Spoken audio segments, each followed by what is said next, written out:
Oi! You're gonna have to excuse me, I have pertussis, so it tightens up my throat. What's up, everyone? This is ACDC TNT. Today, I'm playing a game I've been wanting to try out for a while. There's this little known game called Wolf Among Us. Unfortunately, the second one, they just have not released, even after announcing it 2 years ago. Ooh. This is a jazzy intro.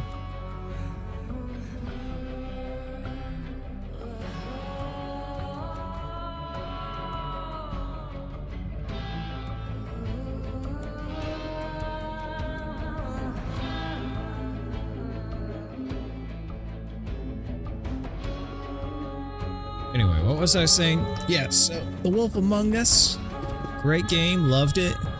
They announced a sequel for it. Wow.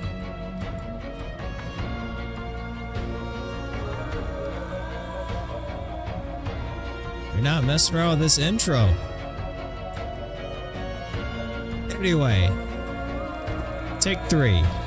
There's this game called Wolf Among Us. Love that game. They announced a sequel for it 2 years ago, and they haven't really said anything about it since, or not a lot about it since. So I'm playing this game to get my fill, since they're both technically games based off comics, none of which I've read. But instead of playing as a guy who can turn a werewolf, you're playing as a cat, I think. Anyway, let's find out.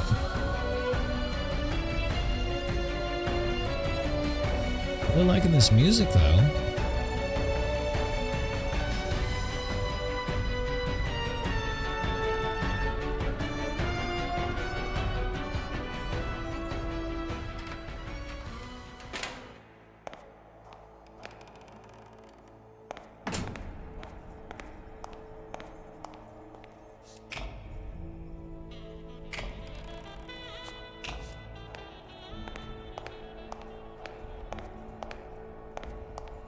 Just gonna notice it in screen.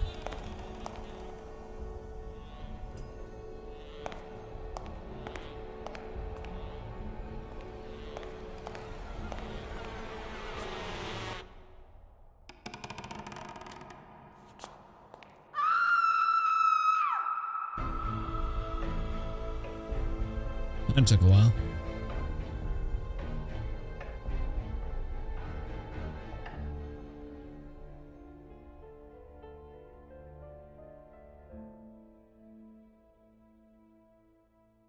Yeah.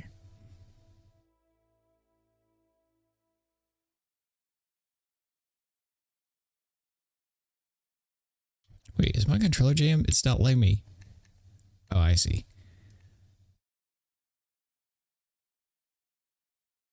It wanted me to use the dial pad, not the control stick. Pardon me.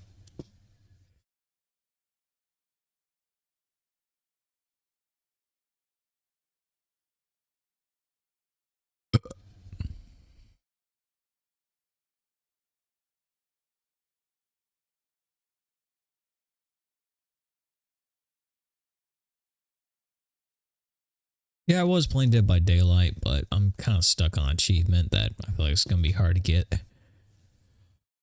And it needs to be, so I thought I'd switch gears. Play a game I've been playing off for a period.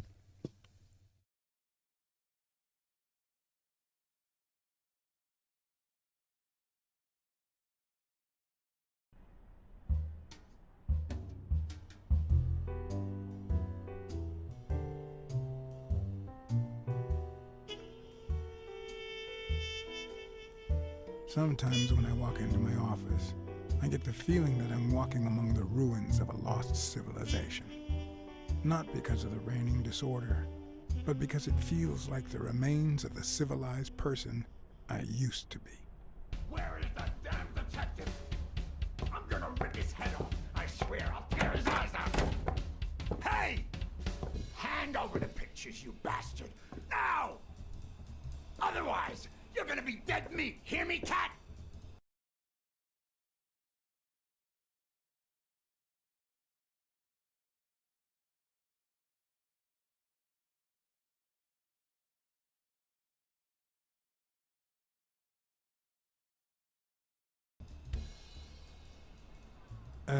What kind of pictures are you looking for exactly? You know which ones. Me and a lady. 2 days ago. Ah, curious, are you? Plenty of things you could learn through. I'm gonna kill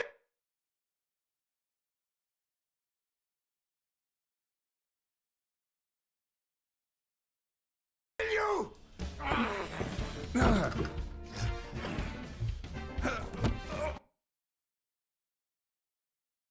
Me, blah, blah, blah.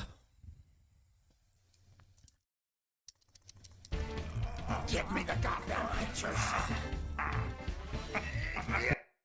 I feel like that could have been avoided had he actually done something instead of just sat there like a moron.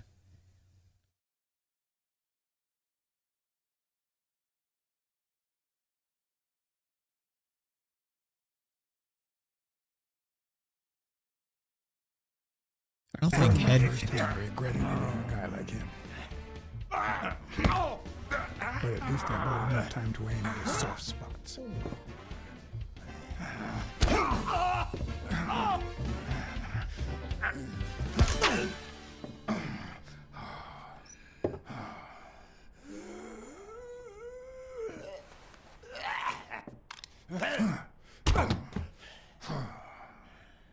Oh man, you broke my jaw.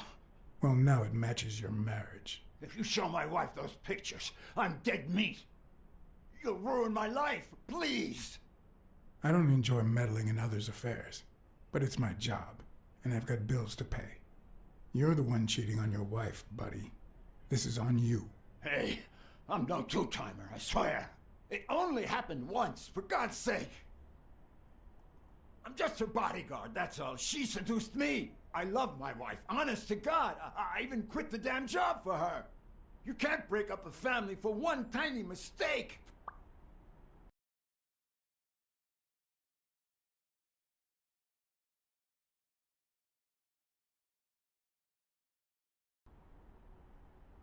Breaking up your family? I don't think you need my help there, buddy. Okay, how about this? You give me those pictures and tell her a white lie, and I pay you 10 times what she's offering. You save my family, and you make a pretty penny. What do you say? Deal? For as long as I could remember, I had collected nothing more than bad gigs, debt, and sorrow. My self-respect and bank account were racing to see who'd hit rock bottom first. There was more than money at stake. The man seemed honest. The best I could do for his wife was to hide the truth, no matter how low it made me feel. All right. I'll tell your wife you're clean. Get the hell out of here.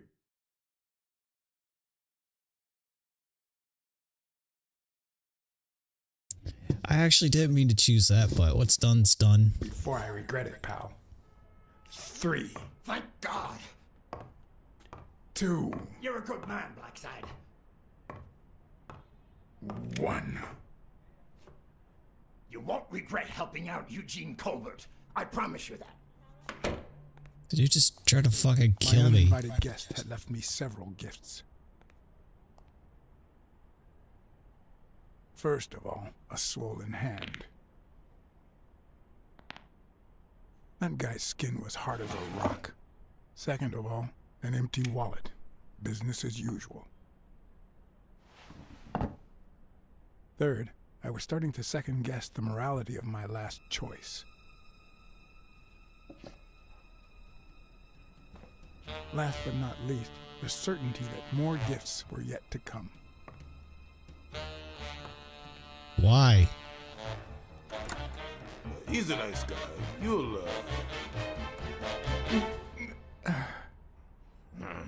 You see what I said about my pal Blacksad? Doesn't even know you, and he's already offering you a seat.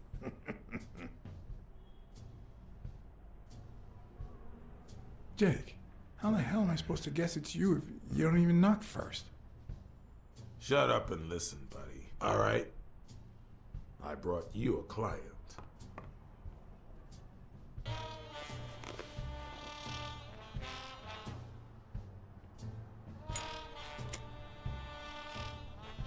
Some kind of tomcat? I don't know.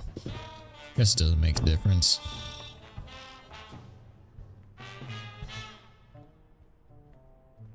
I don't know. I don't feel like the dialogue's as good as a Telltale game, but it's alright.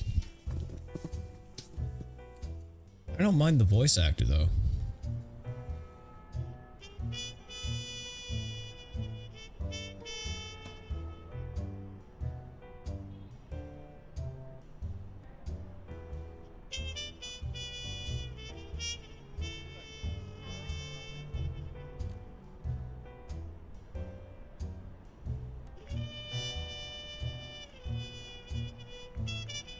Yeah, headbutt the rhino because I thought that'd do even more damage, but oh, I got a feeling you won't have won either way. Come on, it can't take this long to say you found a That's dead why body. we need to find him soon, or we will have a very serious problem. Thanks for the information and the picture. They'll really come in handy. Let me see if I have this straight.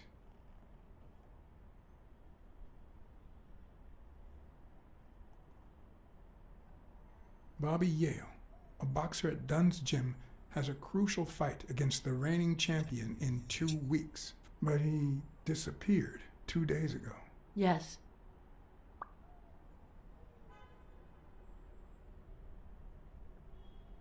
Your father, Joe Dunn, boxing manager and gym owner, hanged himself 2 days ago. Yes.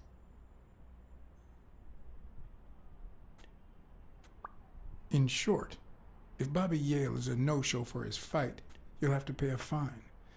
But since you don't have the cash on hand, your father's gym would have to close. Yes.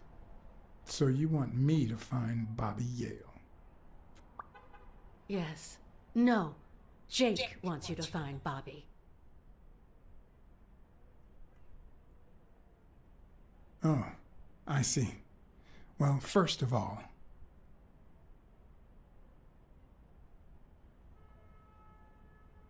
your father took his life the same day his pupil disappeared. Sorry, but something just doesn't add up. Damn it, John. Will you take the case or not?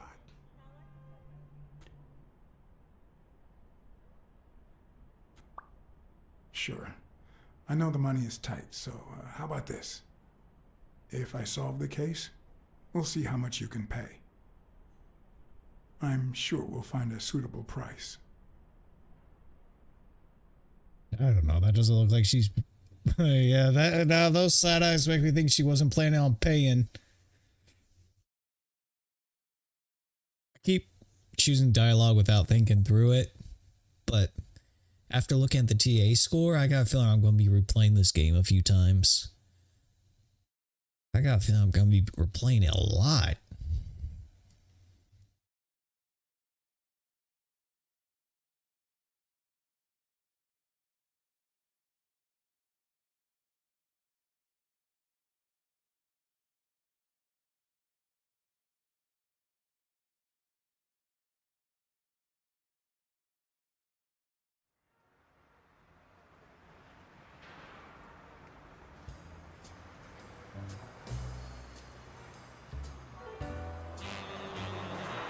I gotta love the smooth transition of these cutscenes.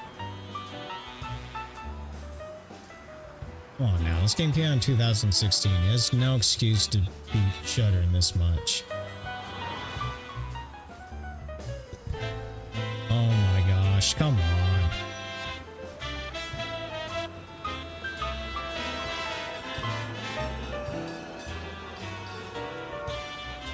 Like this was done in the world of Arthur the Camel, before Arthur became a kid's show.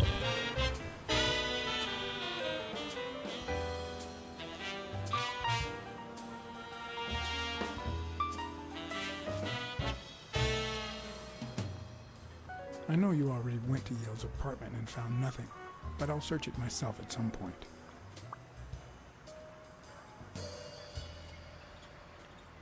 That cleaning lady, Mary, Purnell, the one who found Joe Dunn's body, she works part-time at Sam's Diner, just down the road on the left, right? That's right.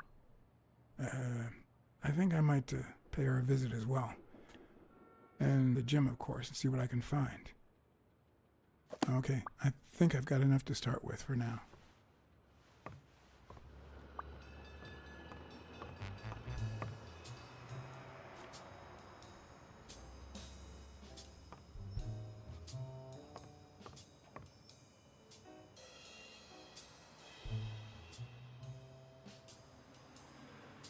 Okay, got it.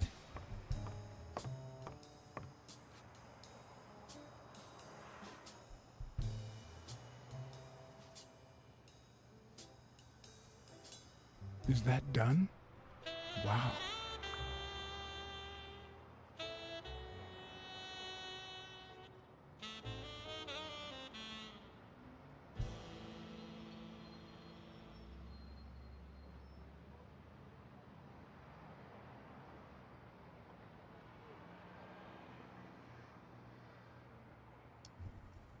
Okay.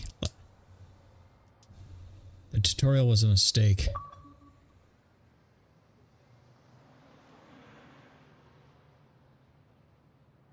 You mean tip disabled? It alright. Oh my gosh. Okay. Okay, I gotta take a crap. I'll be back.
Alright.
Feel like a sheep? What am I even looking at? Oh, who cares?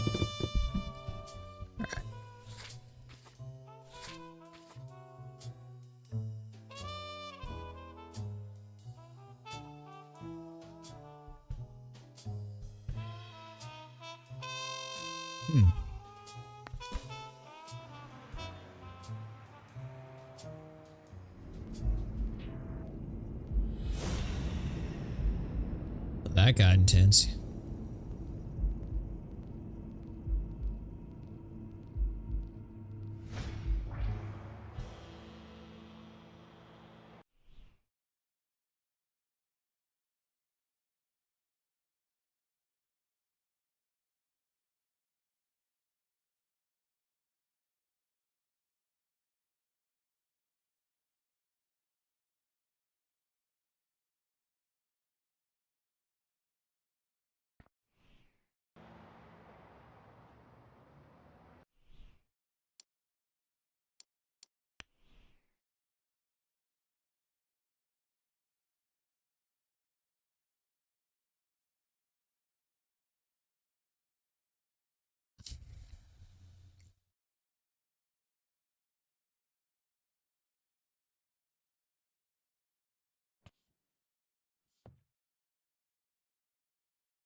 Wait, no.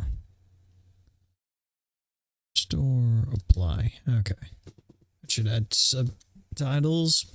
Make things a little easier.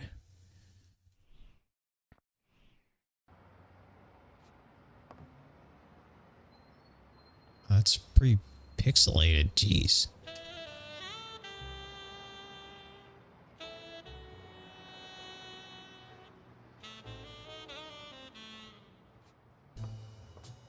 Wait, so it's not gonna let me look at his mic and such? Okay, whatever. I don't care. Can I go upstairs? Yeah, I guess I can.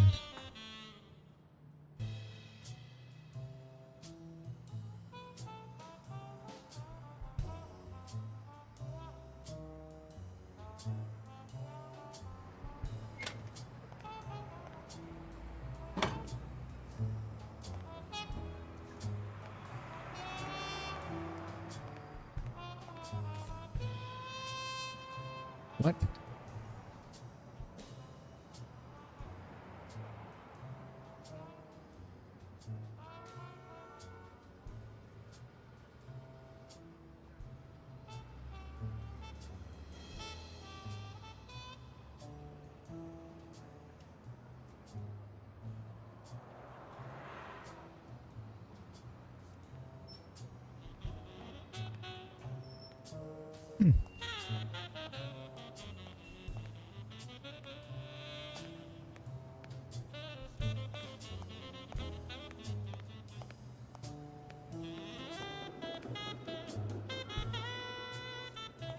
Sound like gunshots.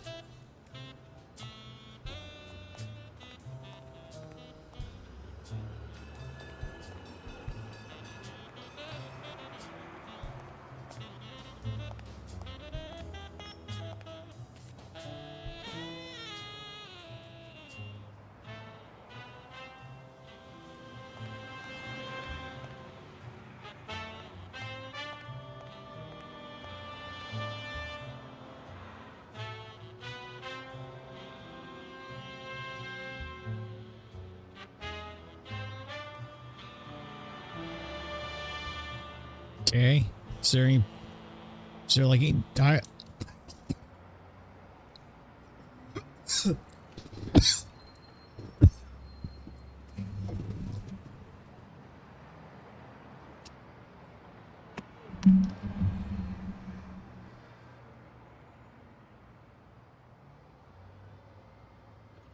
I'll be back.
I promise I haven't been sitting here oogling at this billboard. I had to go brush my teeth and I got choked up.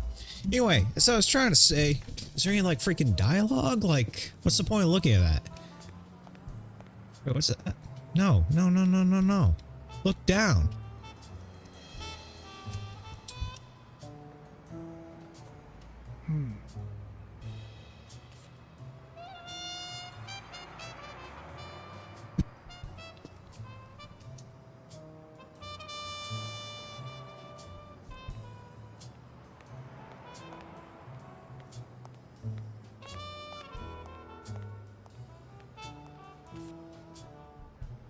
Yeah, there's a lot of these. Is that a walrus? What am I looking at?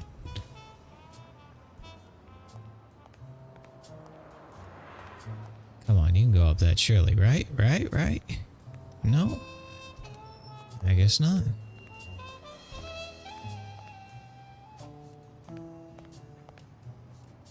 Someone should weld the iron bar on those panels.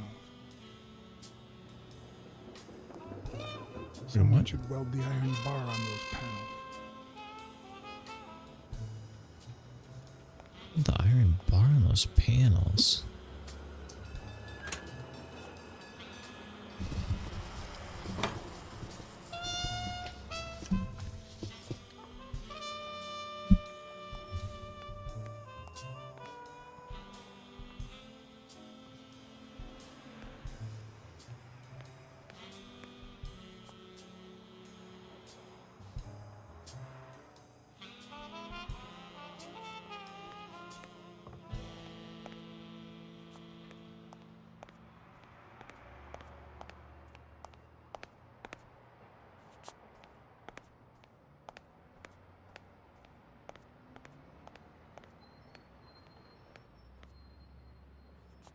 On the surface, it seems dry, but there's no dust, and it's damp under.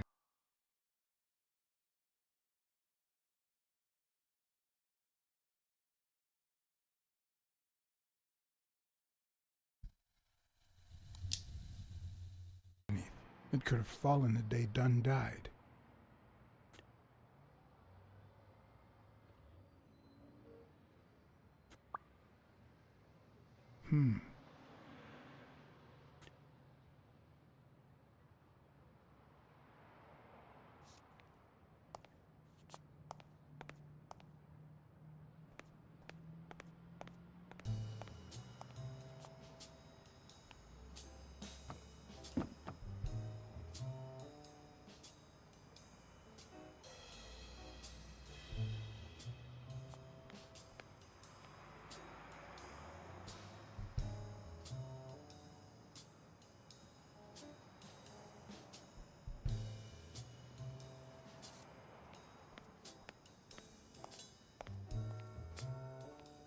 Wait, excuse me, what?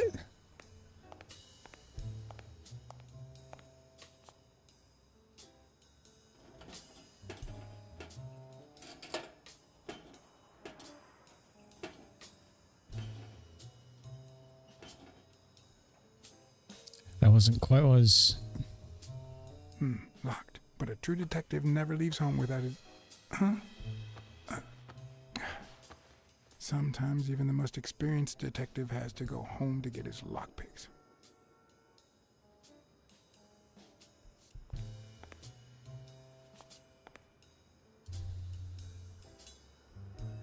The racist brain is so full of hatred that there's no space for trifles such as common sense or, say, spelling. But this most cultured writer spotted the error and attempted to correct it, not sure what to make of the outcome.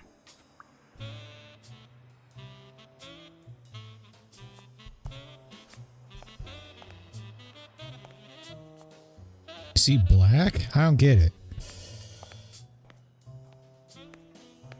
See, that just does not work well in an animal detective game.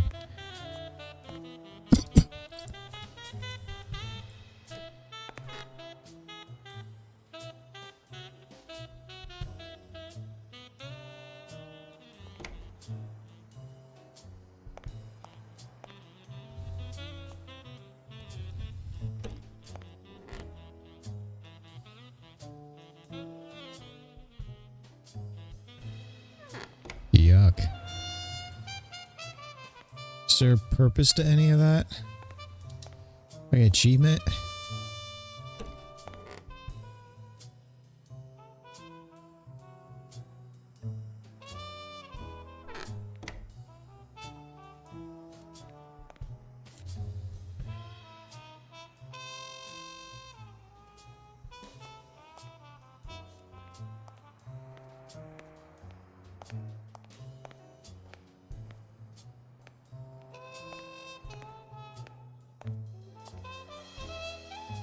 Yeah, I can't go into the showers.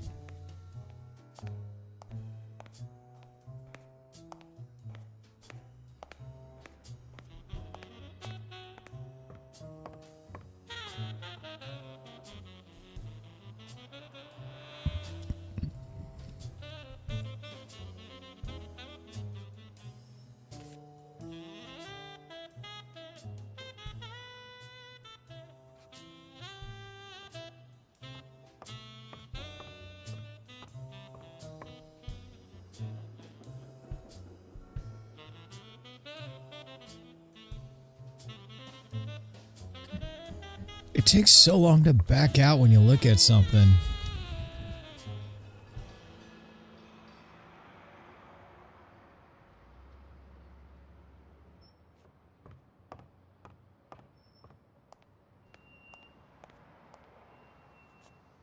Is that a baseball card right there? It looks like it.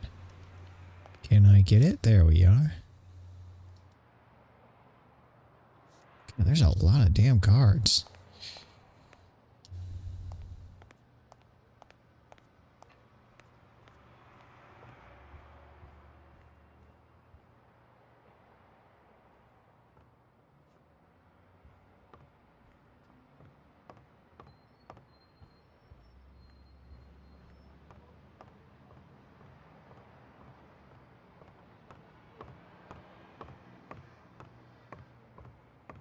Hold on. I found a Pokemon card. Oh, never mind.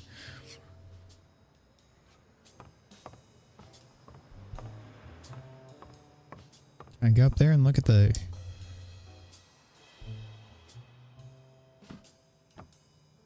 Yes, I can. What leads a man to do something like this? Life's already dealt me a fair share of blows, but...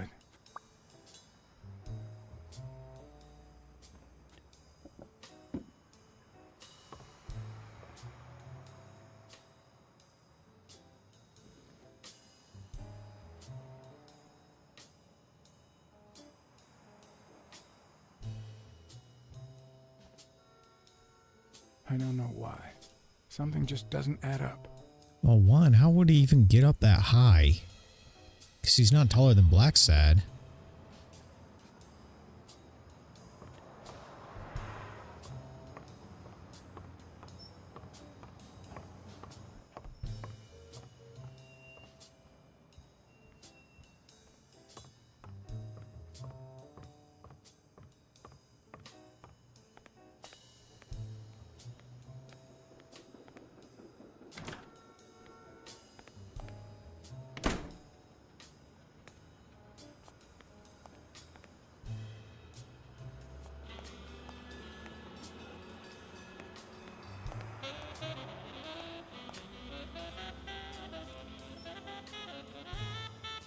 Good morning, sir.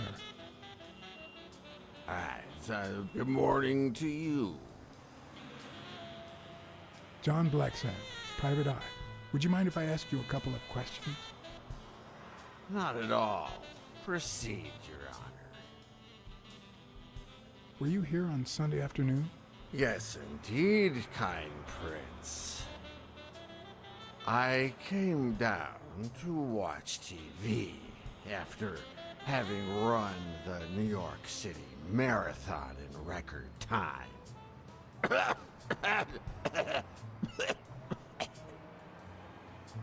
Is there anything I can do for you?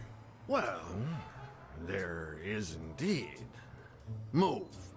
You're blocking my view of this wonderful sunset.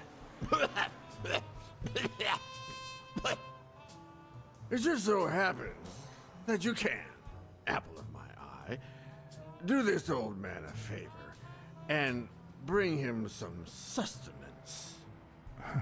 All right.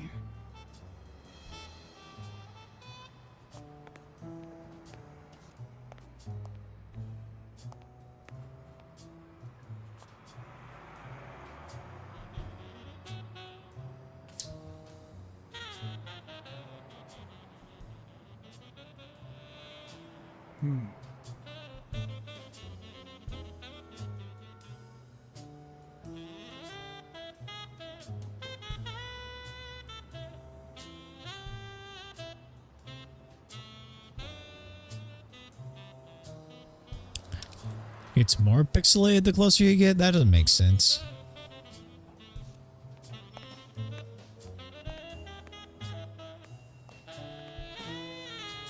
I might just be the last person in New York without a TV. Who needs one anyway?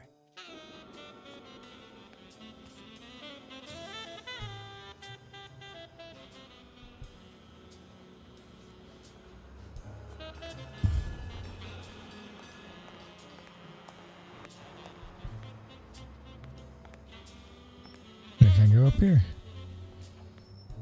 Nope.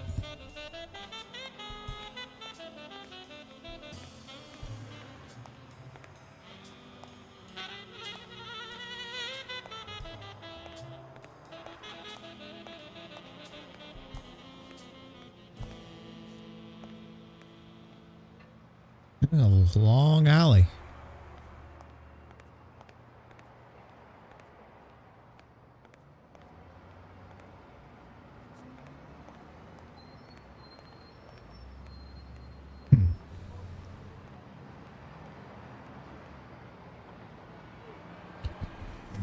He opened it during the war? That's odd.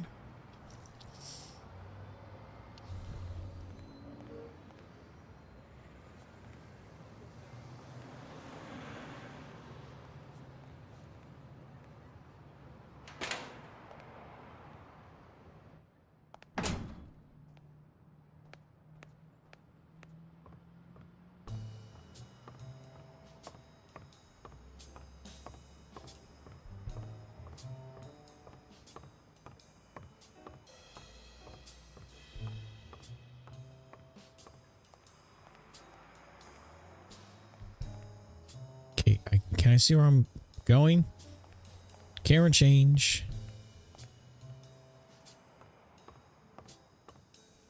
It's not giving me a camera change.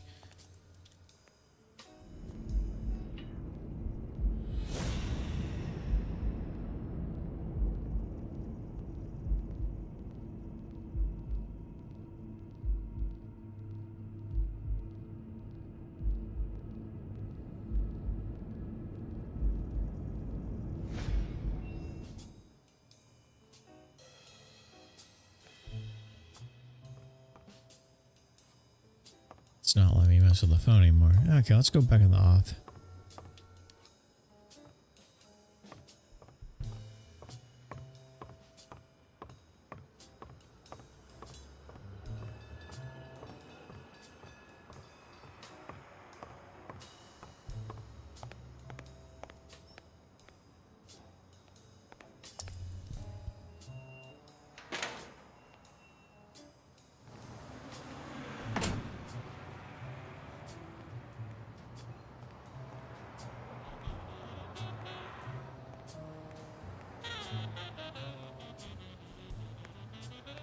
Mary Purnell, the person who found Dunn's body, works a block away from the gym.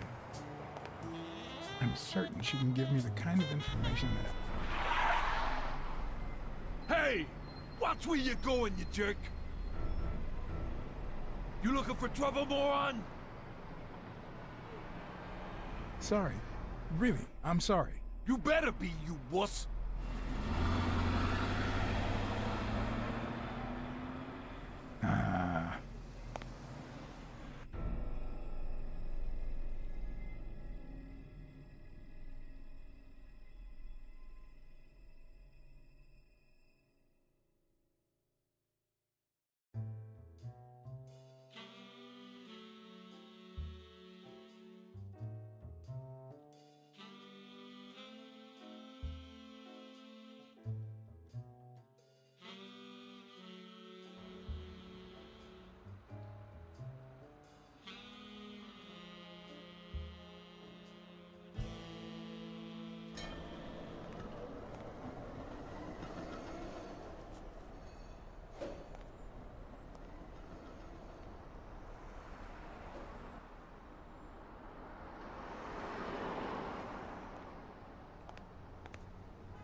And there you go.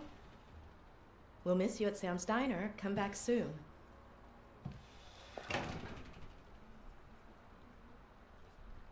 Welcome to Sam's Diner. What can I get for you? Blacksad, Private Eye. I work for Sonia Dunn. I need to ask you some questions about Joe Dunn. Sure, but I'm working right now. Maybe later? I only see one customer sitting at the counter, and he's asking for your cooperation. All right.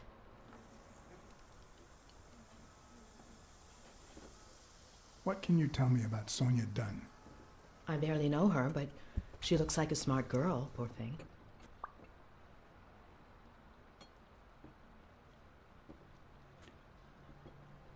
Any ideas where Bobby Yale could be? How am I supposed to know? He's rarely there when I clean the gym. Bobby seems like a nice kid, but I barely know him.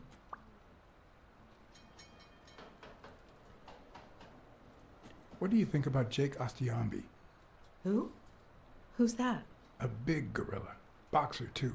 A friend of Joe Dunn's. Oh, yeah. I barely know him. I don't like how he looks at me. Can I have a hamburger, please? Oh, sure. Regular or cheese? I think I'll get the cheeseburger. Mm-hmm.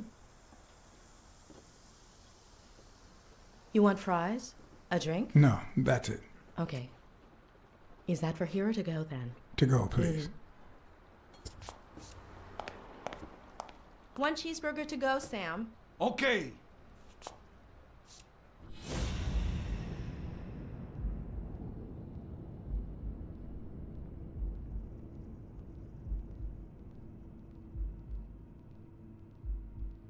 Okay.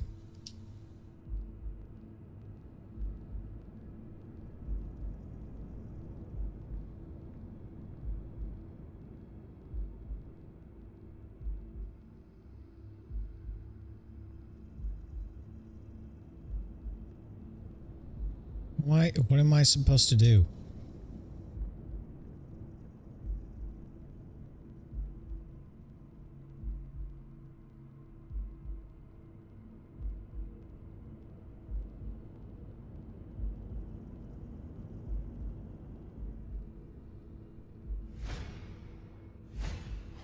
They look puffy and tired. Sleepless nights? Hectic days?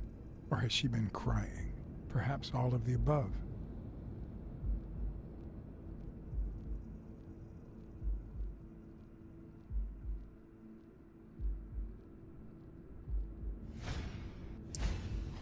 Smells like cinnamon. No, cinnamon and burgers. You're checking someone out to a whole new level. Okay, what else?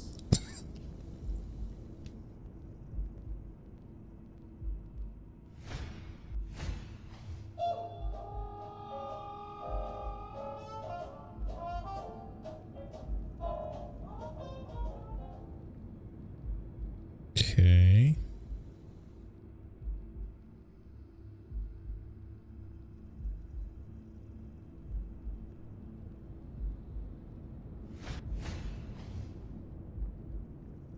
Her handwriting is nice and neat.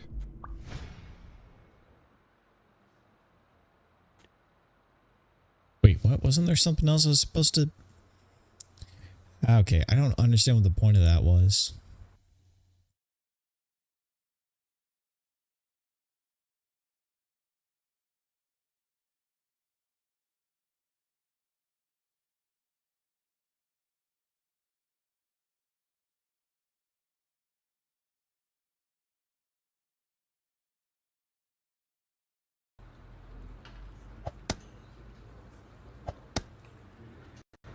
Your burger is ready.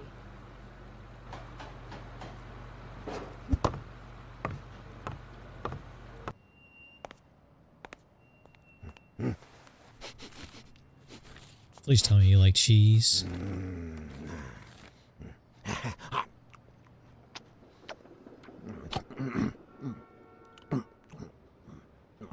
let you enjoy your meal.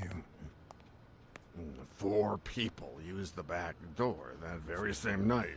What?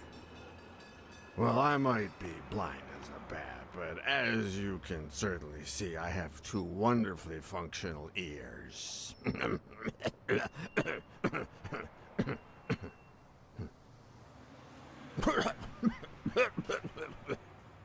4 people used the back door 2 days ago? Yeah, that's right. Who was the first person to use the back door? Someone big unlocked the door, stepped inside, then came right back out.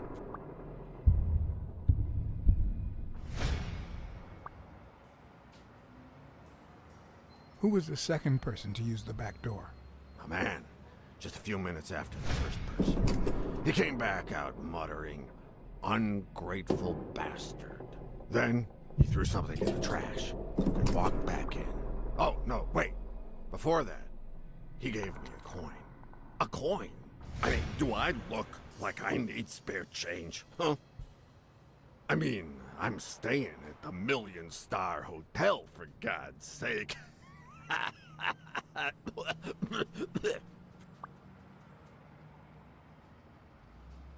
Who was the third person to use the back door?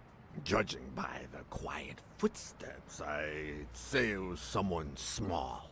I'd say it was about 30 minutes after the second person came out. Whoever it was threw something in the trash and stood in front of me for a moment. Then I heard a click. And finally, I heard trailing laughter in that direction. Who was the fourth person to use the back door? Someone big.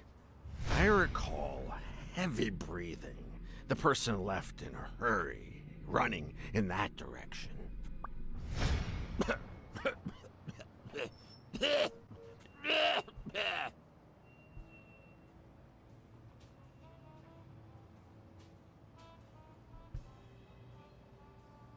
There's a chest expander in your cart. A what expander? A thingamajig with 3 springs. Oh, the thingamajig with springs. Oh, I got it from the trash back there.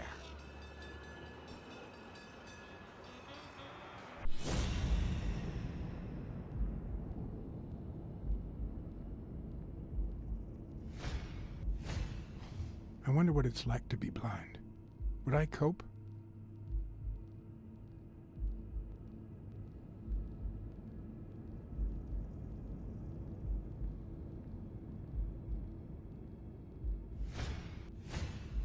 Looks like someone used it as a punching ball.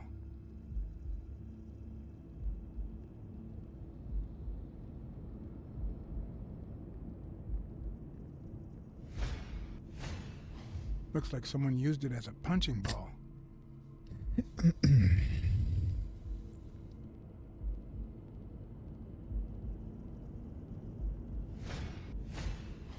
Blind and legless. How does he get by?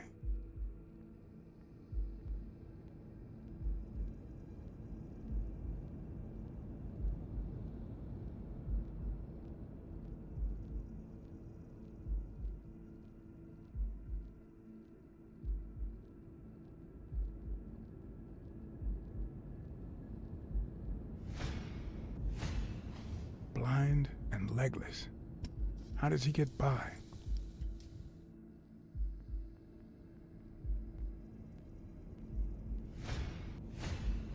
Could he have been a train conductor?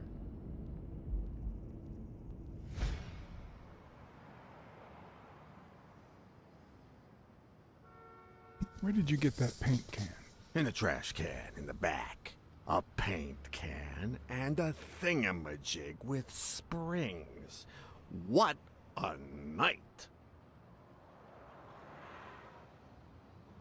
You were acting a bit strange before, but now you seem fine. Why is that? Hey, you got great vision, sense of smell, and hearing. Why is that? Well, I'm a cat. Well, I'm a goat. That's all for now. Thanks.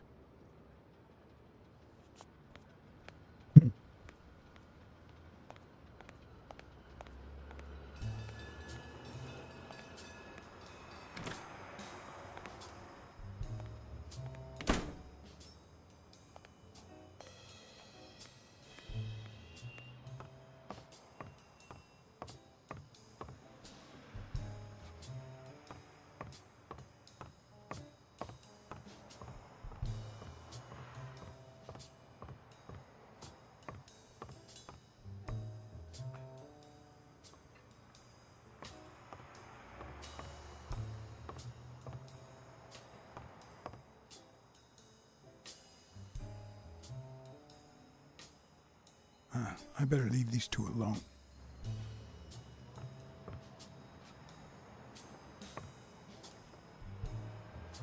I remember that fight, back when Jake was coming up the ranks.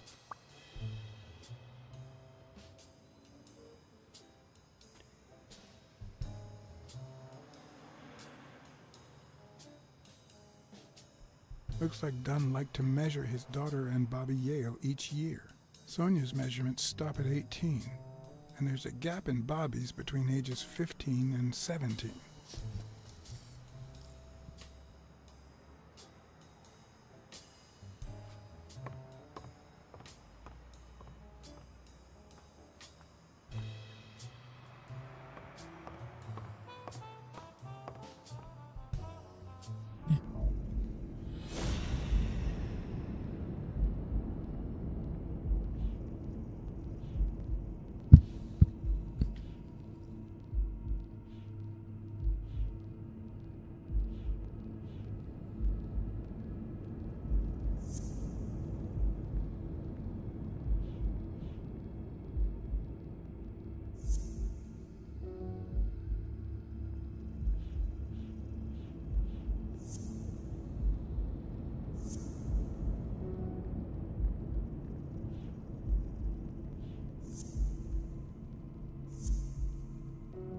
Really? I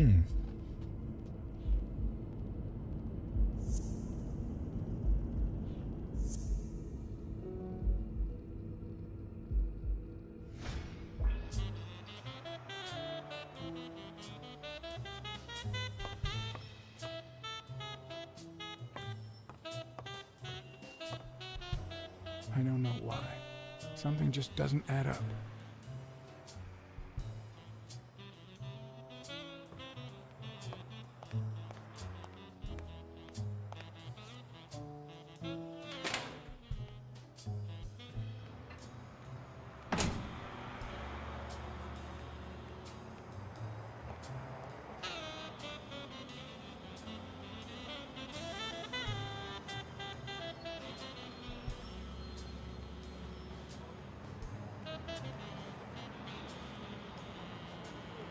Is it like a dead end? I guess so.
Did her skirt just blow up there?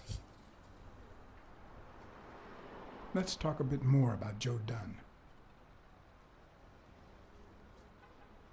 What kind of boss was Joe Dunn? A good one.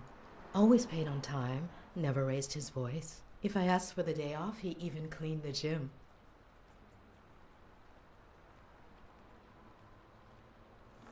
How was Joe Dunn outside the gym? I wouldn't know. I only saw him at the gym or right there. That was his spot. I think everyone liked him. Can you tell me how you found Dunn's body? Well, I thought I was alone. I clean early in the morning before Mr. Dunn comes in. Oh, so you have keys to the gym. Yes, of course. There was paint on the floor, so I thought it'd be a busy morning. And then I saw him, hanging there, like a baby mobile over a crib. Then I think I panicked. When I calmed down, I called the police and waited outside. Sorry, that's all I can say. Don't worry. But if you remember anything else, let me know. Thanks, but I still don't get why he'd commit suicide.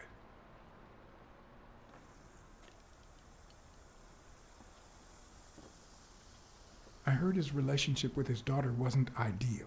Oh, really? Poor man. I don't have kids, but that has to be really hard.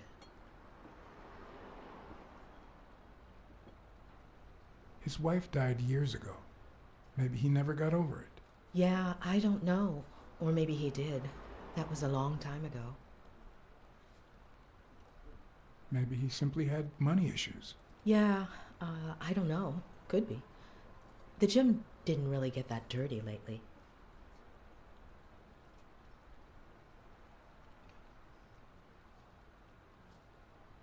Can I ask you about your job? Which one? How long have you worked at the gym? It's been, 4 or 5 years? Although, I don't think I'll be able to set foot in there again. This must be really hard for you. I'm sorry. Tell me about your work here in the diner. Oh, it's wonderful. I love it. My boss. Oh, glad to hear that. Other than the diner and the gym, you don't work anywhere else, right? I wouldn't have the time, although I'm not sure I want to continue working at the gym.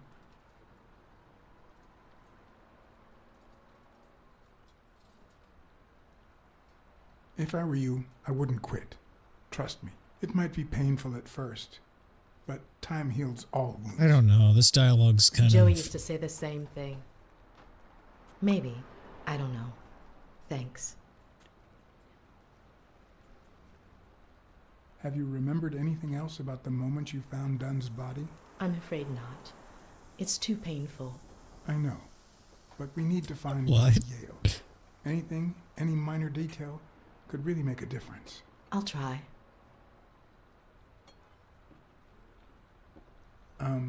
Sorry. I think that's it for now. See you around. We'll miss you at Sam's Diner. Bye-bye. I don't know. The dialogue feels a bit disjointed.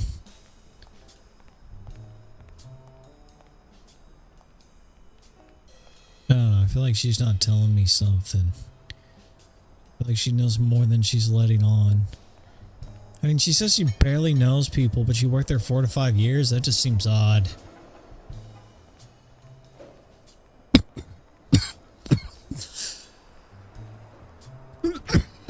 I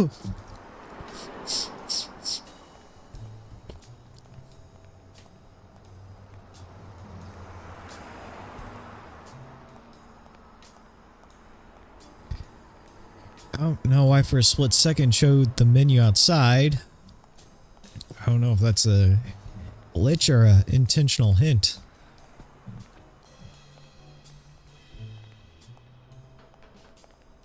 Is that an iguana in a suit? Gecko in a suit?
Ooh, you got a nice ride.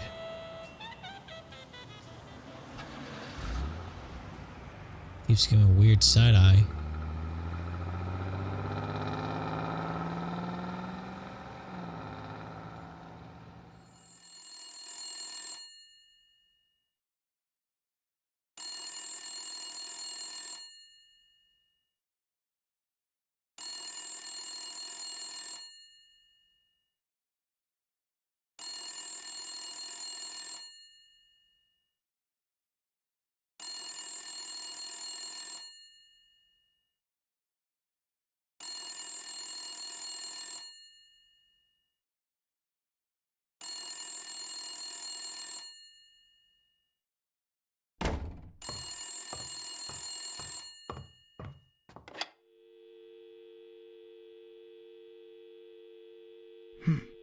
I hope that wasn't a client.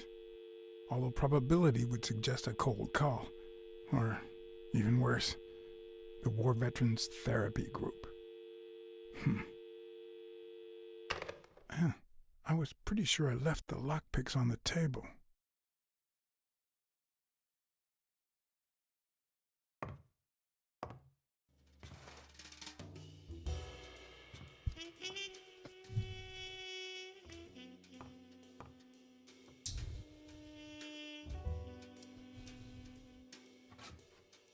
What if the only thing that keeps you going is the very thing that won't let you move on? Forget The about past it. is a worm. A big fat worm, inching towards the present, swallowing everything in its path. What did you do to earn the admiration of a millinery culture, distant cousin?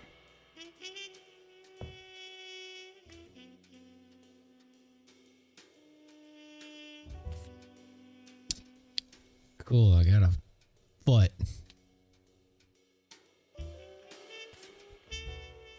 Got 2 feet. There's way too many cards. There's way too many collectibles in this game.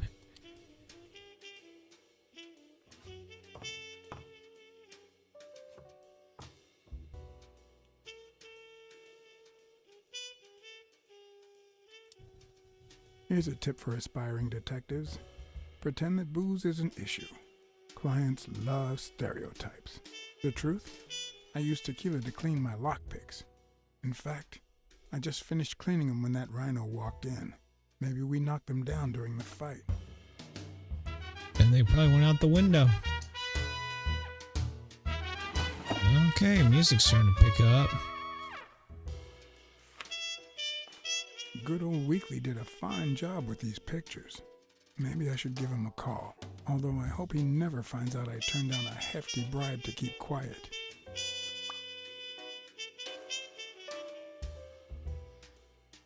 I wonder if that rhino would ever have the nerve to use it.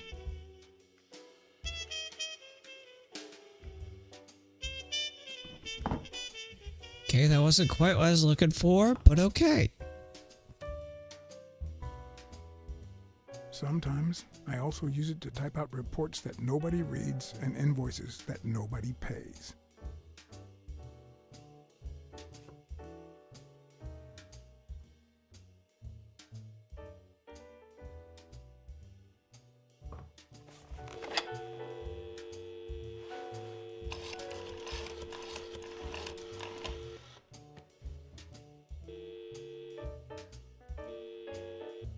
Smirnoff. Joe Dunn, the boxing coach. You hear anything about his death? Blacksad, is that you? You got me. How's everything, Chief? Oh, I'm fine, thanks for asking. Too much work as usual. As for Joe Dunn, he hanged himself, end of story. I'm too busy, John. I can't afford to put a single man on the case. Why are you asking?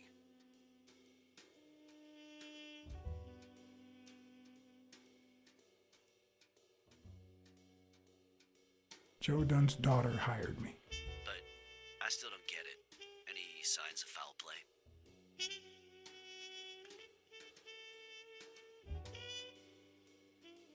His pupil, Bobby Yale.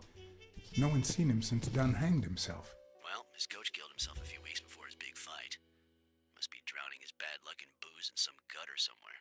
So, are you gonna help me? I wish I could, John.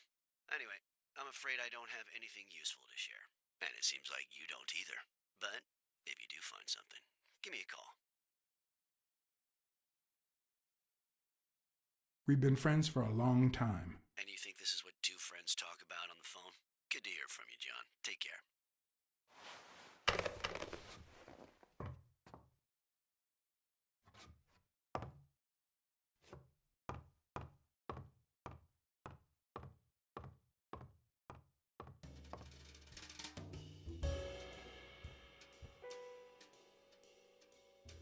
Police Commissioner Smirnoff smoked that cigarette.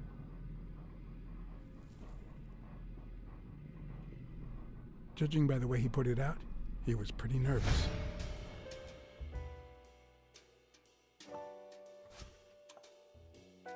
Smells good. Tasted even better the day Smirnoff brought it, in exchange for a favor. A favor no cop should ever be paid for.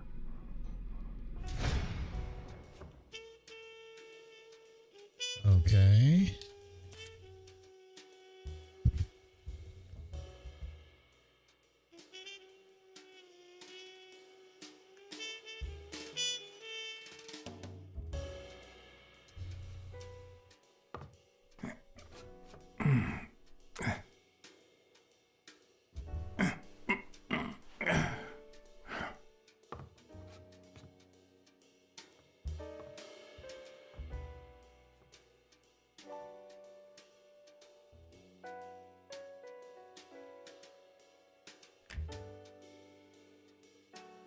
I never understood why I had to be born in New York, but the real issue is why I'm still here.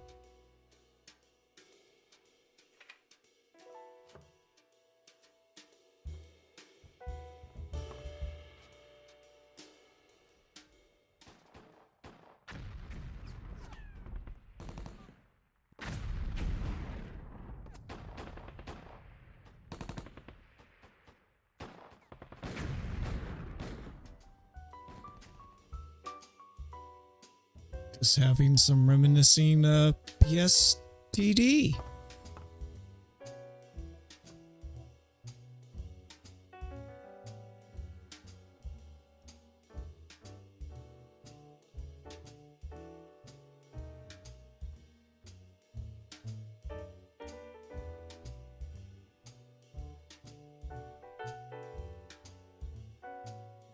A visiting friend once told me that New York City smells like a giant bonfire. I'd say the smell is rubbed off on me.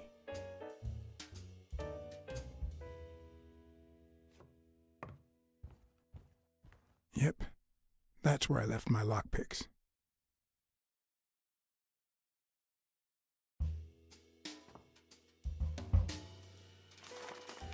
The past is a worm.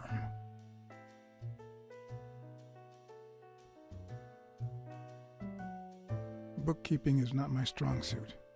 I'm good with expenses. It's the income I don't get.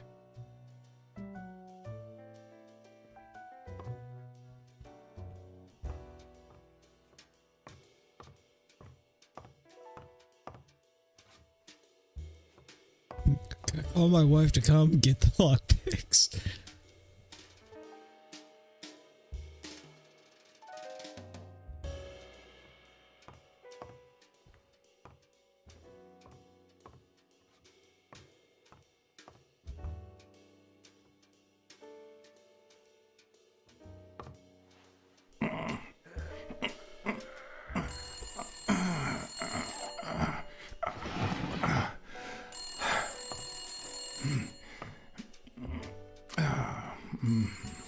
That's convenient. Most detectives feel safe with a gun in their pocket. Me, I prefer lockpicks. At least I know these little fellas won't backfire.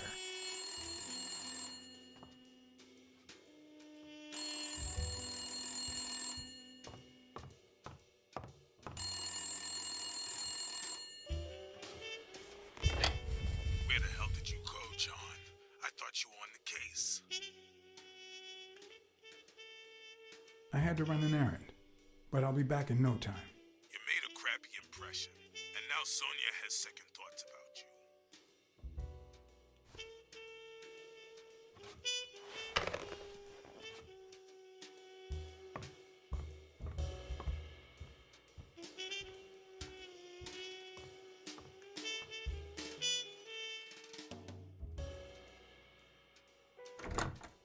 Looking back, I wish I'd never found my lockpicks. Maybe I wouldn't have gone back to the gym. All hell was about to break loose.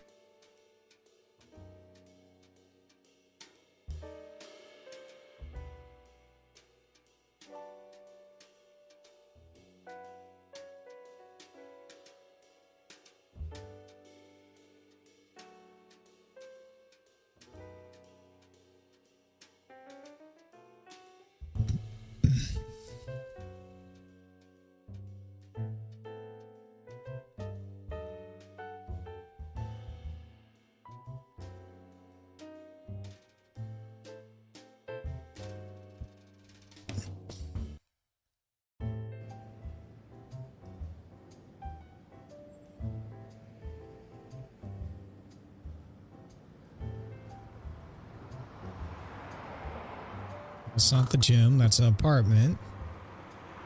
Bobby Yale's place was on the way, so I decided to drop by, lockpicks in hand. The gym could wait.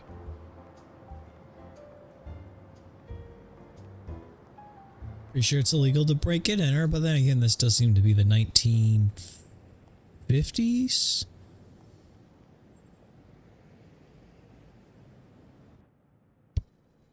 Sonia and Jake had already searched the place, to no avail.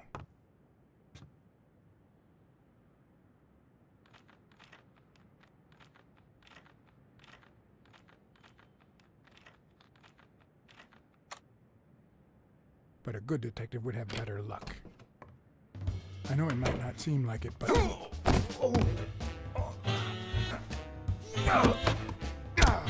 When someone hits you like that, you know you're onto something. It's only fair to show some gratitude. Well, well, well. Long time no see. Oh, how the tables turn. You helped me, so I'll help you. Now leave before my partner... Damn cat. Well done, Colbert.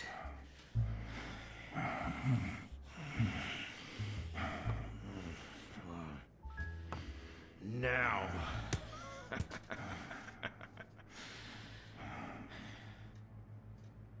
How about this? For every wrong answer, I'm gonna give it to you with this club. Deal?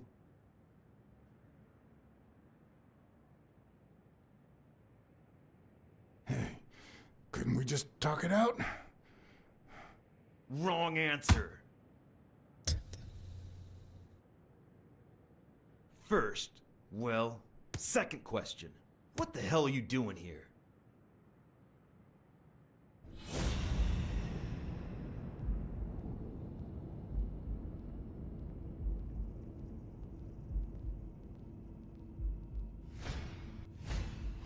A shamrock? Is he Irish? No, that's a pin for a club.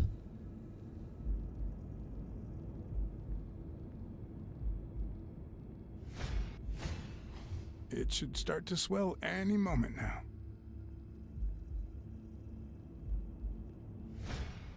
One more time. What the hell are you doing here?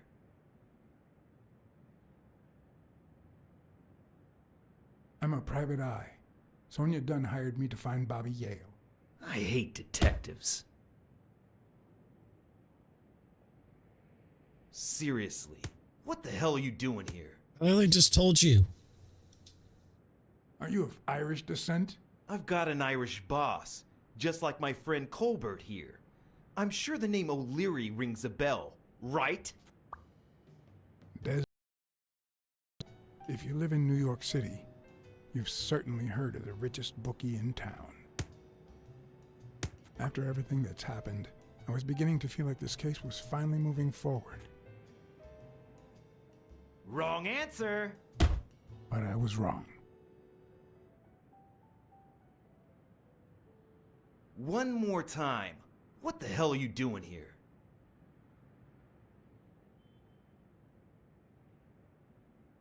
I know your friend Colbert and his wife. Now he wants to insult you. All right then. He's all yours. All right. Now it's your turn. I'll call the boss.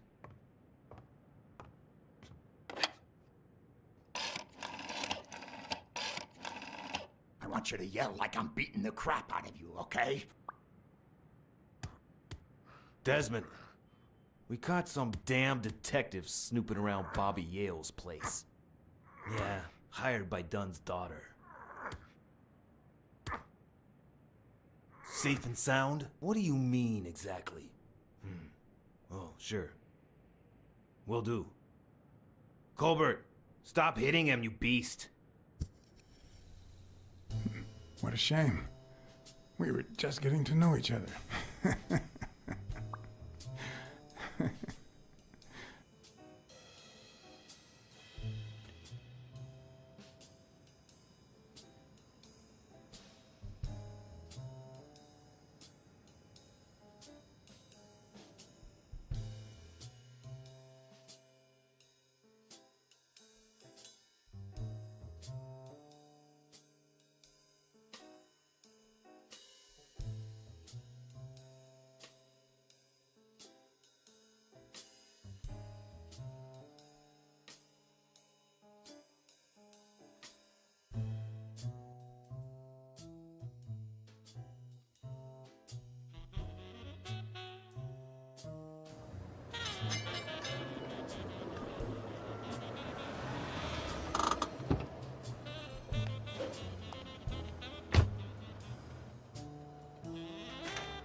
Hold up, what is that?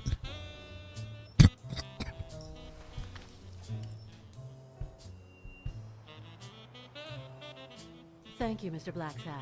Does the postman always leave your mail on the floor? I don't know, I...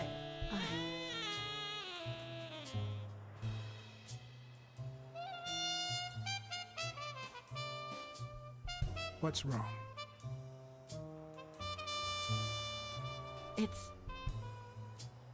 It's my mother's wedding ring.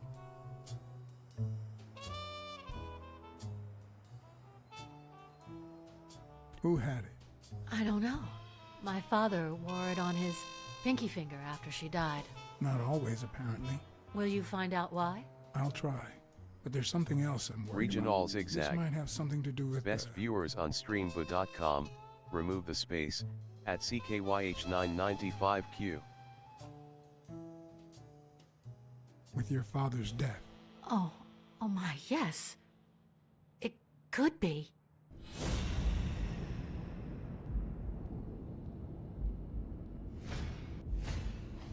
Big, bright eyes.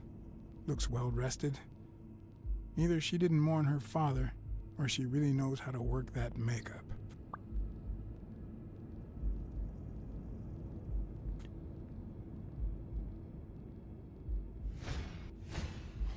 Nice and steady heartbeat.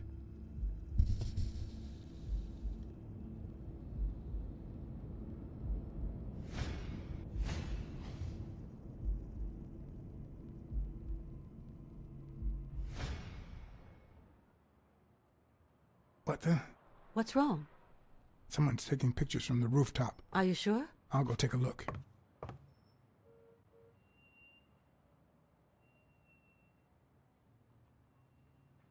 Now, who's that rope for, Miss Dunn? Weekly.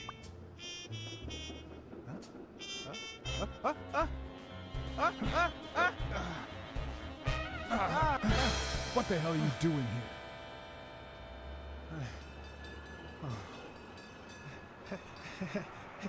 Hey, look! Isn't that Cassidy?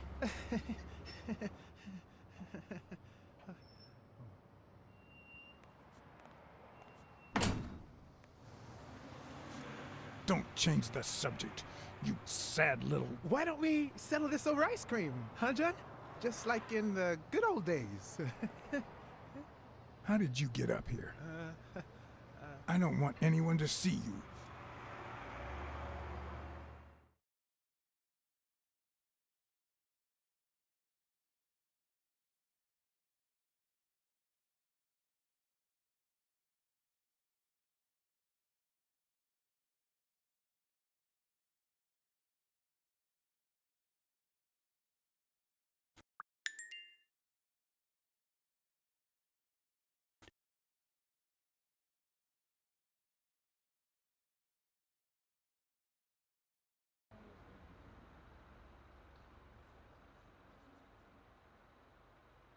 Everyone, even the most hapless of creatures, has a gift.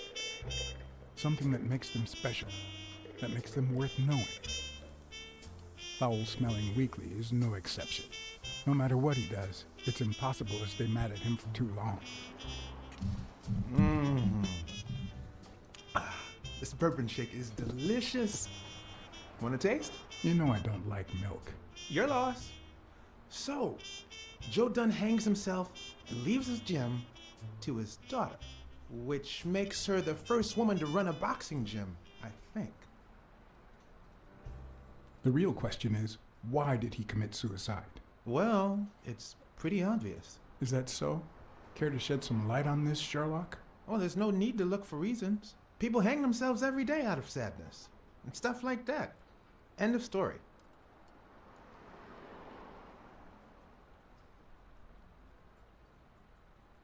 Everyone knows that Jim had some serious money issues. Maybe he just got tired of fighting.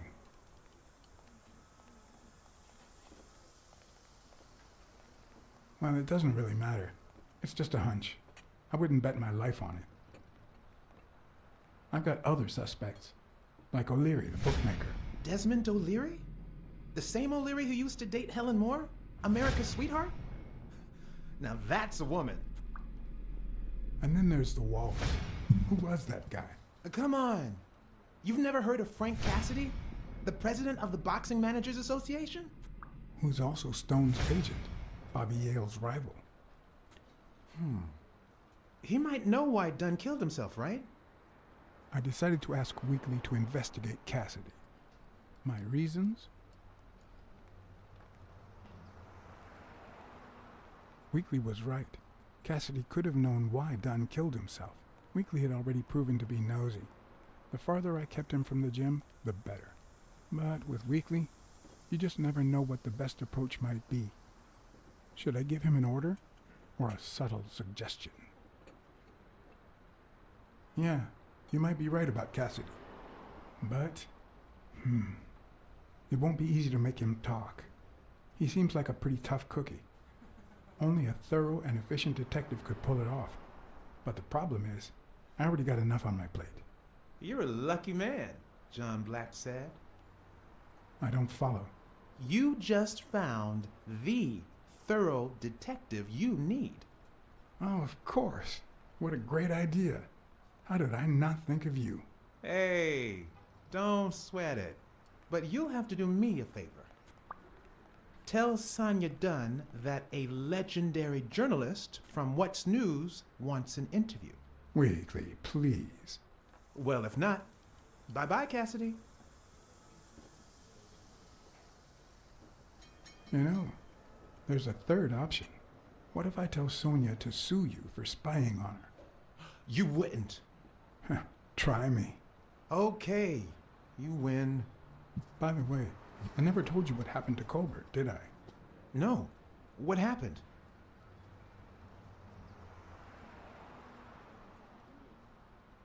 Well, I might have to hold off on that information until you tell me something about Cassidy.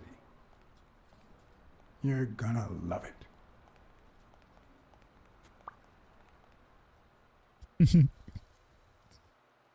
I don't know. He seems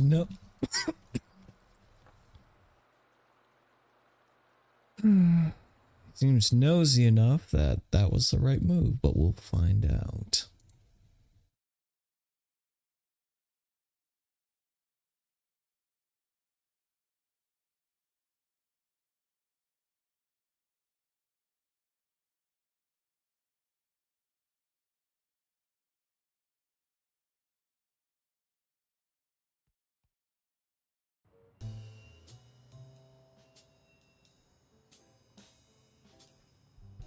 So, was there really someone on the roof?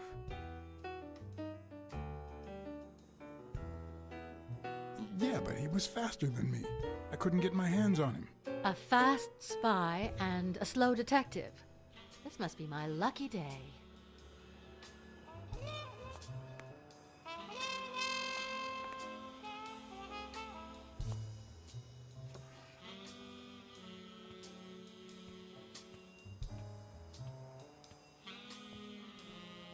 Dunn kept files on the gym's staff and clients.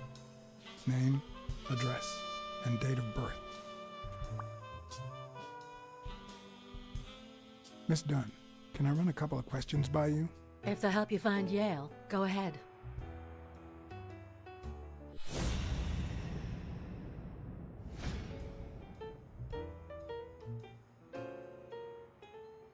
Did you and your father get along? Let's just say our relationship got better when I left for Sunny University.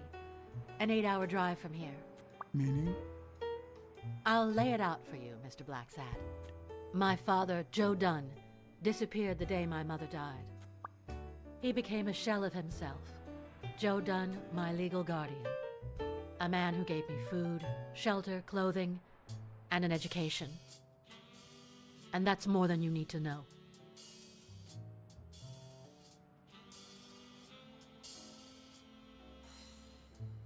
I saw you arguing with a guy named Cassidy. What did he want? Remember the fight that needs to take place in order to save this gym? Well, Cassidy manages Yale's rival, Stone, the reigning champion. If Bobby doesn't show up, he'll lose money. Maybe not a lot, but enough to care. Did you find anything interesting in those papers? No.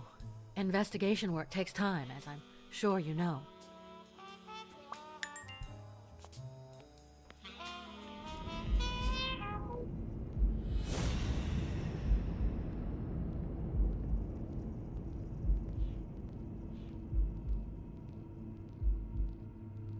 Wait a minute.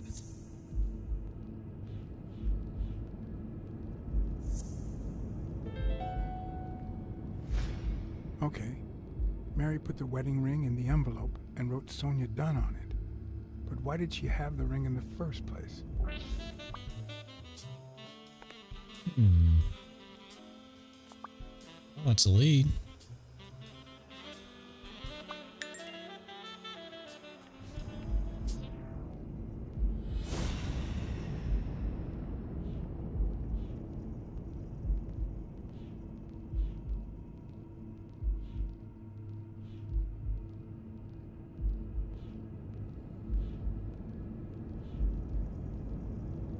You know, I'm gonna open up that,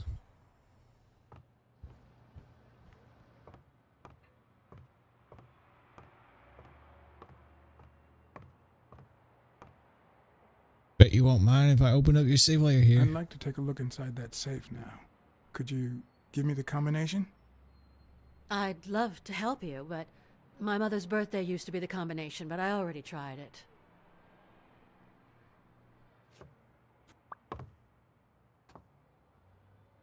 Why do you want to open up the safe to begin with? Seemed like a happy family.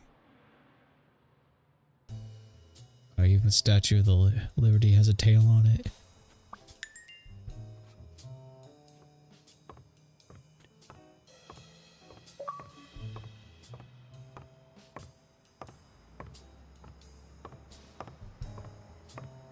That was, I think supposed to be my lock. Okay.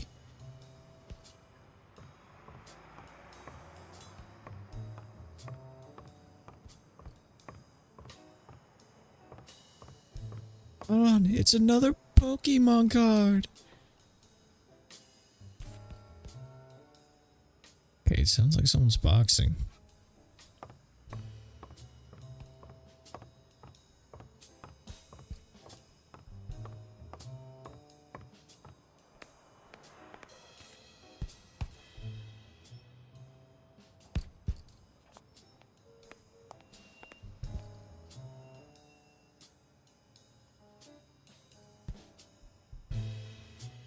Thanks, pal. So, what else can you tell me about Dunn's death? Well, not much. My memory's not what it used to be. Dunn wasn't black, but he allowed you and Bobby Yale to train here. Yeah, this was the first integrated gym in the city, I think. But not everyone liked that, hmm? You've seen the graffitis, right? If I get my hands on that bastard... Do you have any idea where Bobby Yale could be? Not a clue.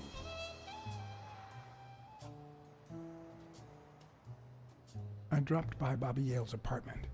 I think he might be involved with O'Leary, the bookmaker. You sure?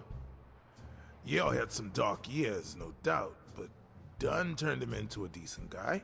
I'm no detective, but I wouldn't follow that lead. You said Yale joined a gang back in the day? Know which one?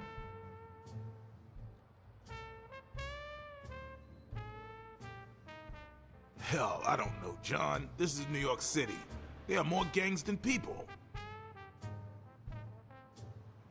If Yale's gonna fight the reigning champion, he's got a big career ahead of him.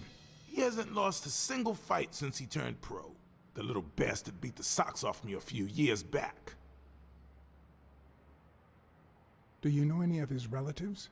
His father, Avenarius. Avenarius? The boxer poet? Didn't he disappear 20 years ago? Yeah, and his wife, Bobby's mom, died shortly after. Dunn is the closest thing the family the poor kids had ever since.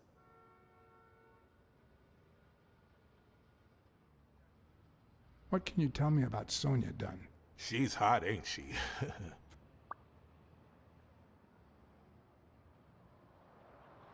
It seems like her father's death didn't really upset her. Well, she likes to play it cool, which makes her really hot.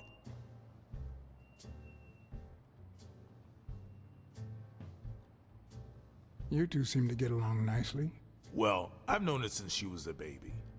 But she sure has grown, if you get my drift. I hadn't seen her since she left for college about 4 years ago. What was Joe Dunn like? He was a decent man. Have you seen all those slogans on the wall? Those motivational phrases? Joe really believed in them. All of them.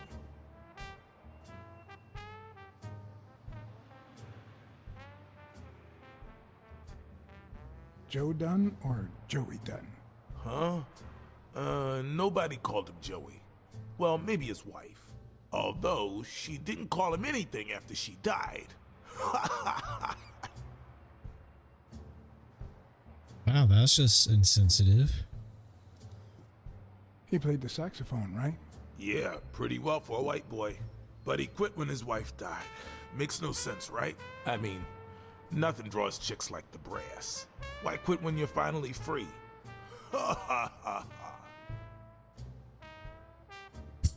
Goes back to his angry face. I found an empty wine bottle on the rooftop. Did Joe Dunn drink? Only for a while, back when his wife died. But eventually he quit. After that, he'd only drink on special occasions. I better let you get back to your drills. All right. Okay. Slowly getting some pieces.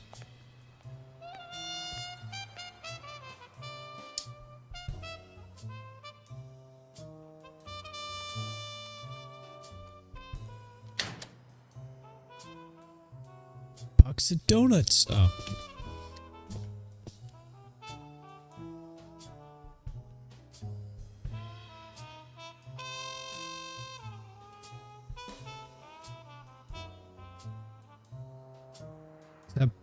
What's on the front? Is that buffalo? I don't know what the heck that is.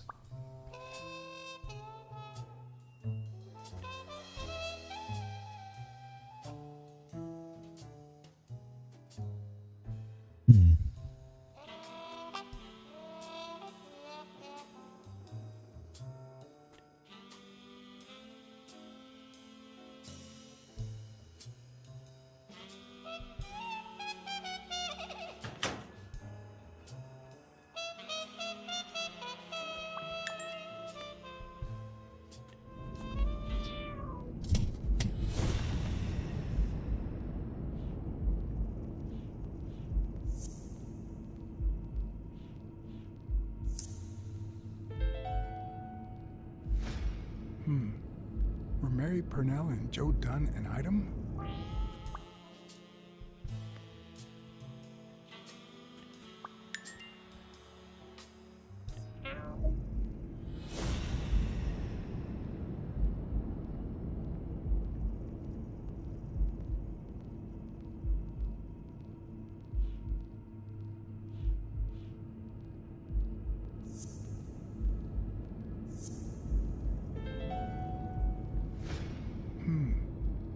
if Mary's birthday is the combination to the safe?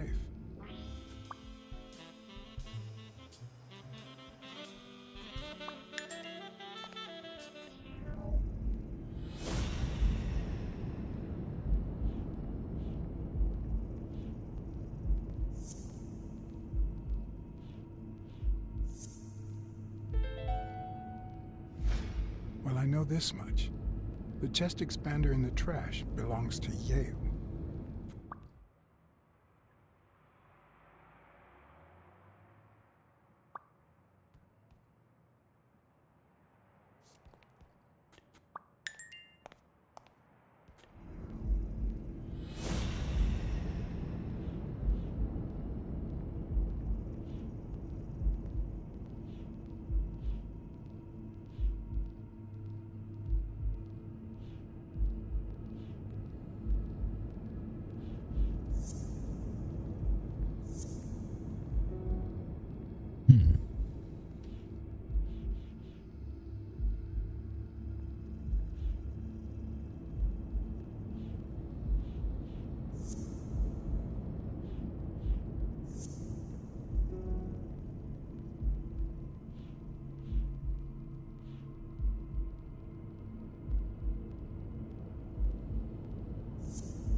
Hold up, what do we have here?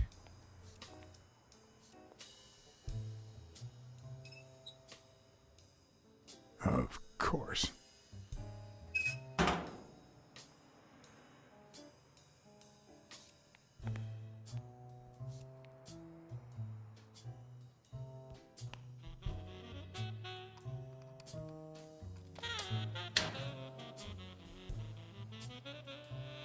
What? I sense some racism going on here. Ooh, baseball card. Hockey. It's always the racist.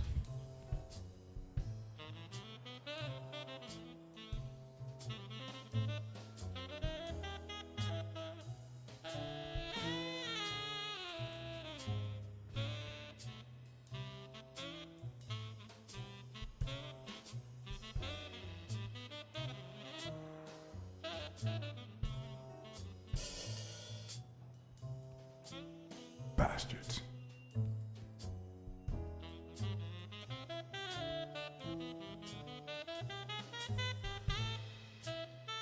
Smells like paint. The proud South.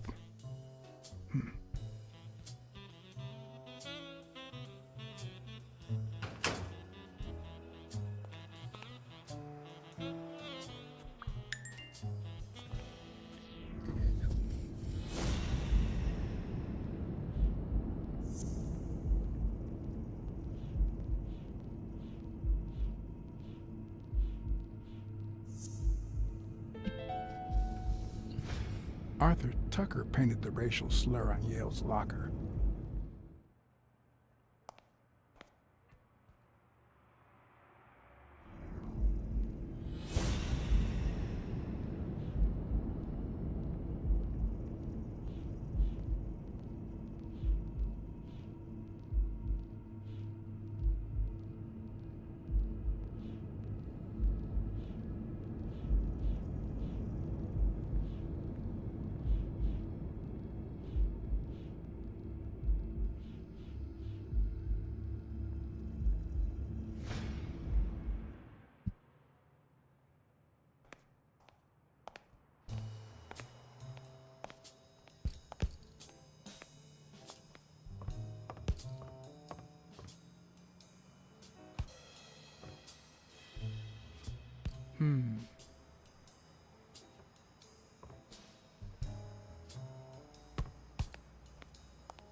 Not all folks are as open-minded as Dunn.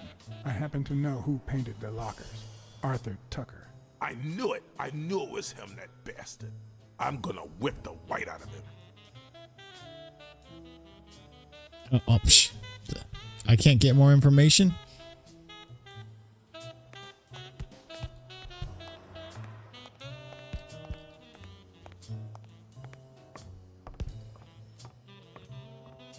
Wait a minute.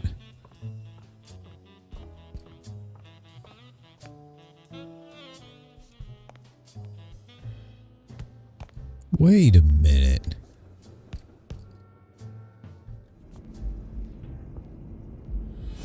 That paint stain isn't white, is it?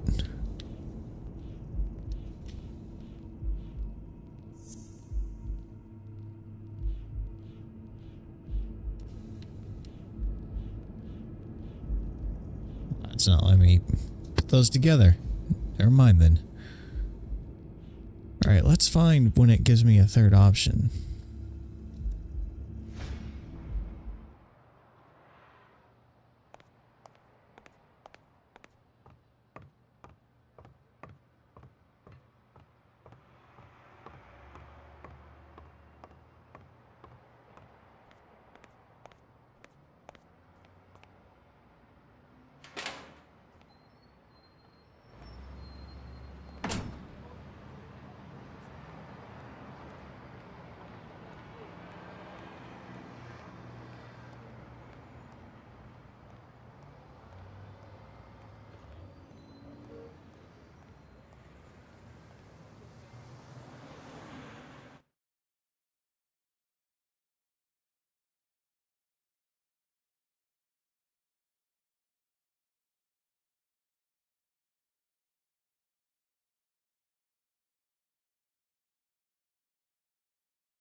Hi, Mr. Blacksad.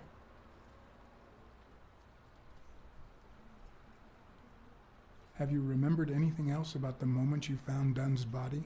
I really can't remember anything. I'm sorry.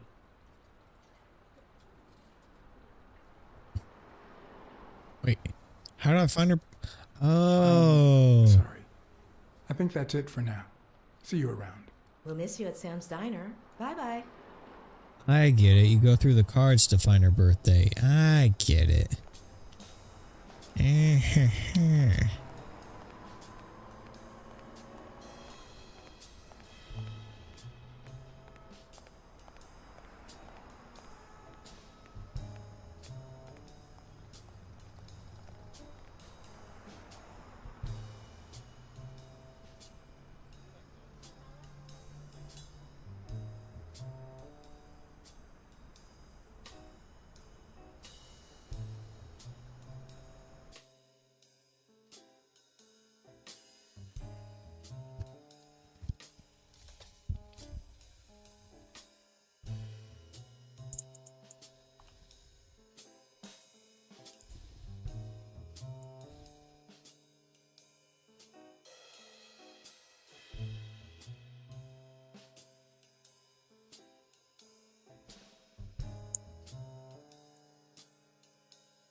And there it was, Mary's birthday, a week prior to that very day.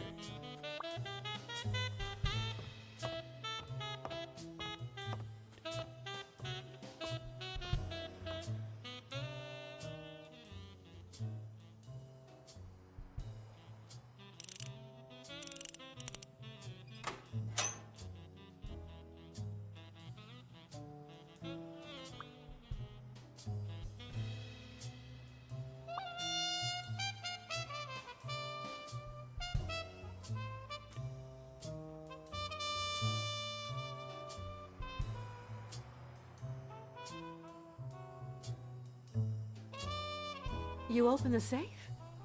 Yeah, and I think you need to see this. Can you tell me what it says? All right. I think this might be useful for the investigation, Mr. Detective.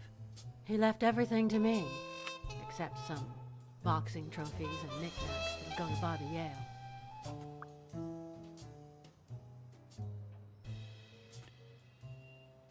When was it signed? It was written 4 years ago, just weeks after I moved to Buffalo.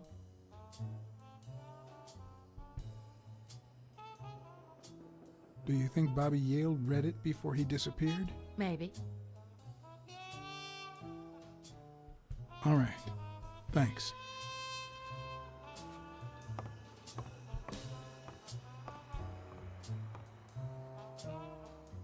I never would have taken Dunn for a gun owner. A few bucks. Just petty cash.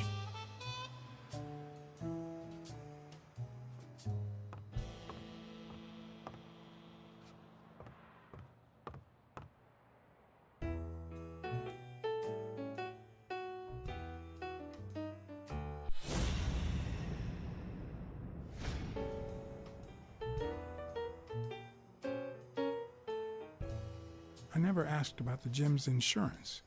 That's exactly what I'm reading now. So far, it looks like your standard small business policy.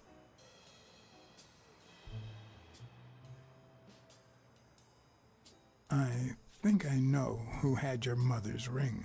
You do?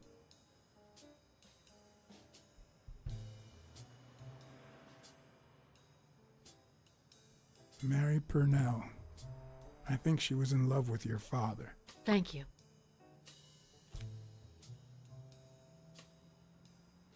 Thank you.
Smirnoff.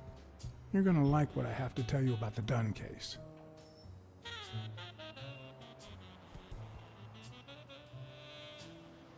I found racial slurs painted on the lockers at Dunn's gym.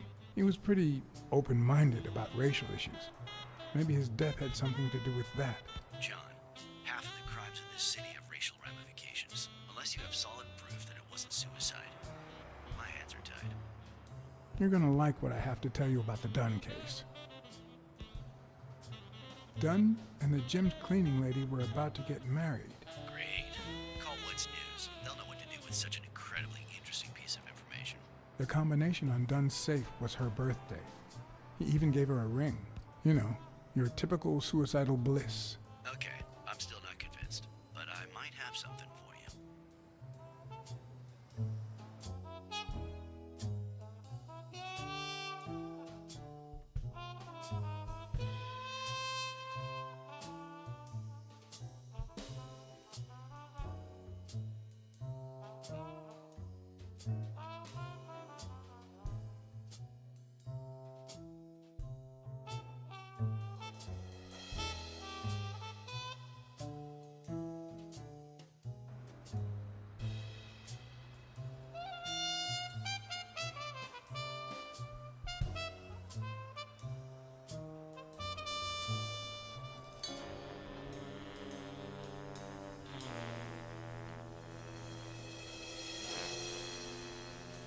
Life is often off key, like a bad song.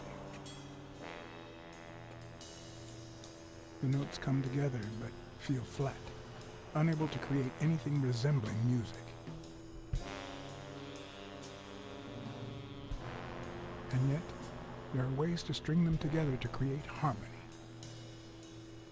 Ways that are not always entirely in our hands.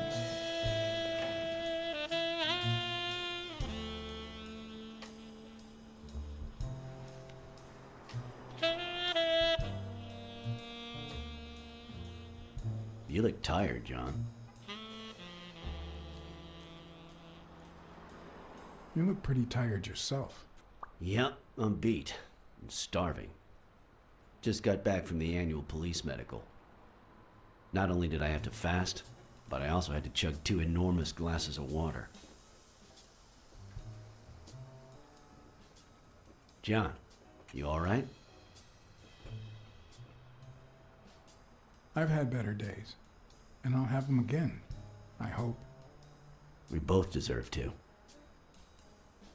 The thing is, I'd love to help you out with this case, but I can't. You know I work for the state of New York. If I had any information, I couldn't share it with a private eye. Even if it was lying on top of this table.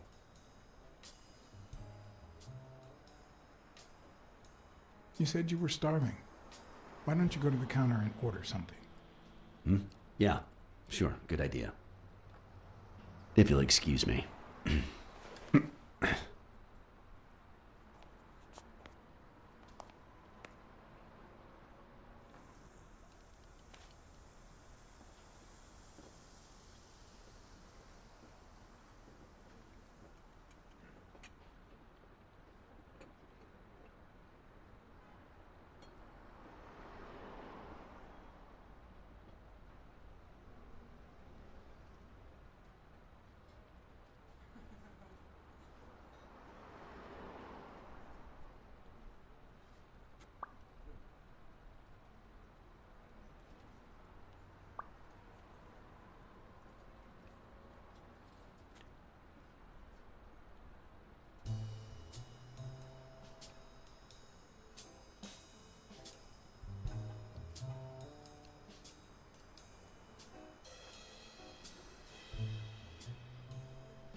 Interesting.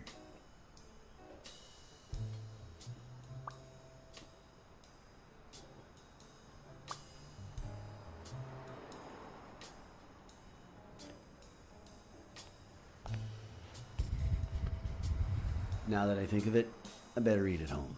It's healthier. Thanks. Truth is, John, it all seemed clear to me before, but now? Please, promise me you won't take the law into your own hands. I'd like to think we're not just vigilantes. Sure, you can trust me. I give you my word. All right. In any case, keep me posted, will you? Friend, you can count on it. Take care, John. As always, Smirnov had given me new, potentially relevant information. Not to mention second thoughts. When an old dog like him gets that serious, one must be prepared to bite.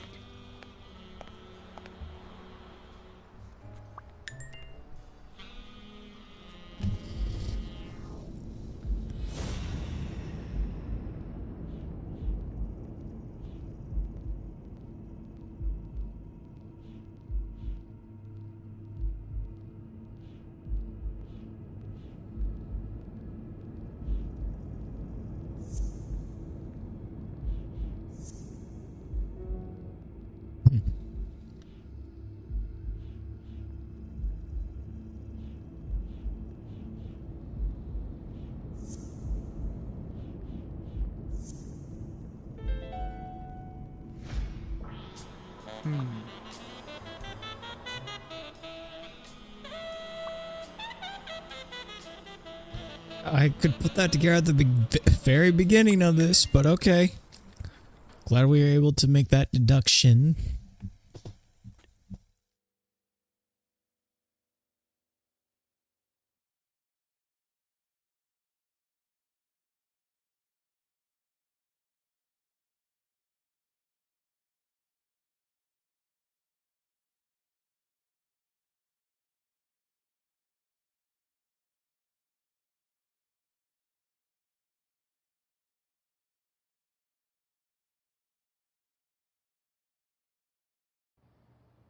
I'm much taller than Dunn, and I can barely reach the noose. There's no way Dunn hanged himself. Not on his own, at least.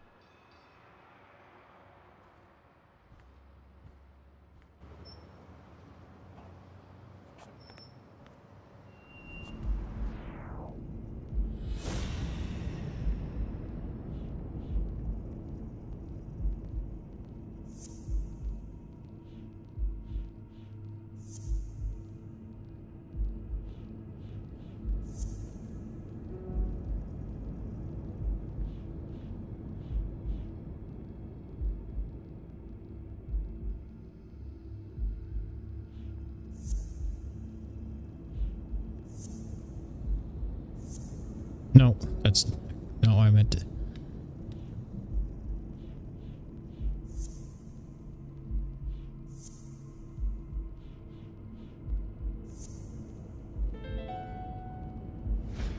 Bobby, I don't know if you had a motive to kill Dunn, but you certainly had the murder weapon.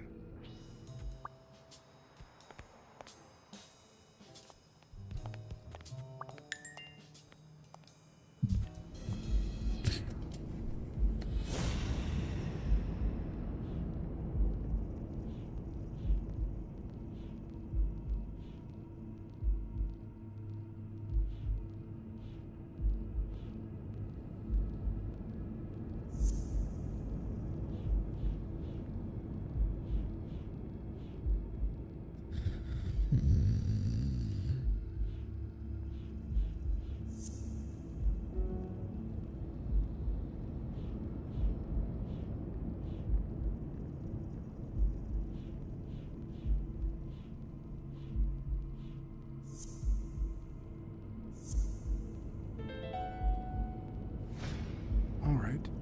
Dunn punched a paint can, but why? Wasn't he calm and composed?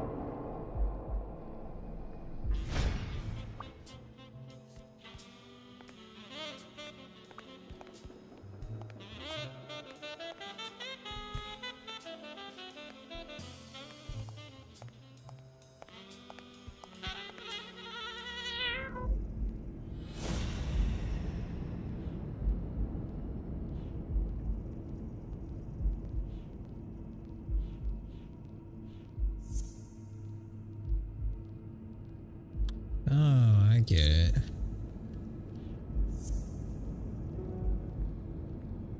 Alright, other way around then.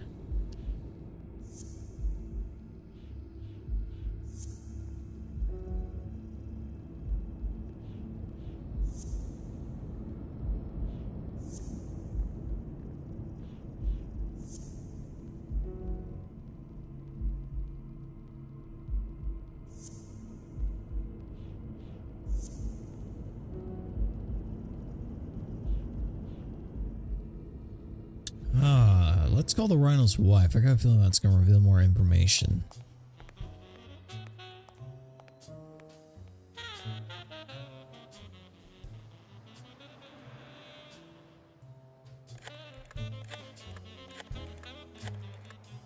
That's a pretty static phone. Hello? Blacksad here. Please don't tell me my husband. Yes, Mrs. Colbert. I'm afraid you were right to hire me. Oh, that filthy good for nothing. I'm gonna rip his heart out.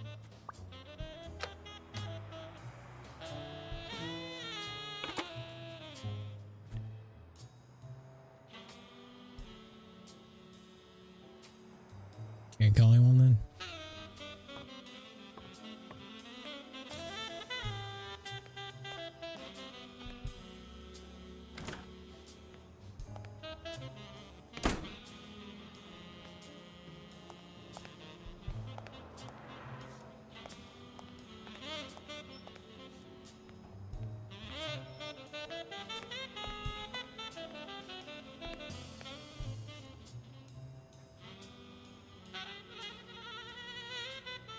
Do you remember anything else about the day you found the thingamajig with the springs and the paint can? Yeah, no. Wait, yeah. Well, no, now that I think of it, no. Hey, pal, how about thanking a good-looking goat with a cigarette?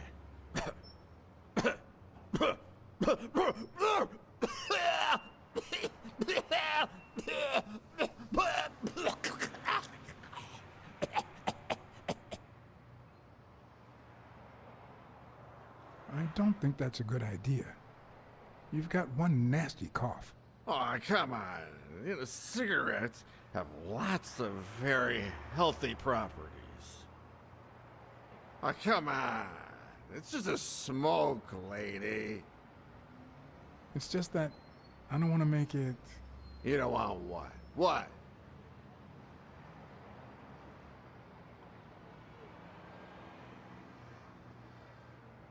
Yeah, you think you're not responsible for my pathetic state? Think you're not to blame? It's the government that shipped me off to war. They shipped me off too. Oh, right. So then you know what it's like to kill too. Well, then another sad hobo shouldn't be a problem for you, Professor. Yeah, I killed people. And yet, you don't want to help me die. Wait, but that's not what I wanted to say. Oh, well, you know we goats tend to jump from one thing to another. The government paid for everything. Army fatigues, rations, weapons, lodging and hookers, drugs. Do you know where that money comes from? Taxes! Your taxes, my dear friend. You help them cut my legs. They declare war. Every chance they get, so that the weapon industry that finances their campaigns gets richer and richer and richer. And that's how we finance their wars. So the slightest connection with corruption turns us into accomplices. Unless one manages to keep at arm's length.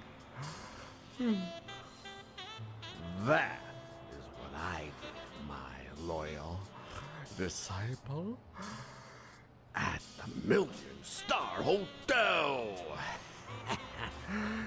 So, do you like your master, the great? Hey, what's your name? You never told me... Okay, that was all weird dialogue.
Did you know Joe Dunn had a gun in his safe?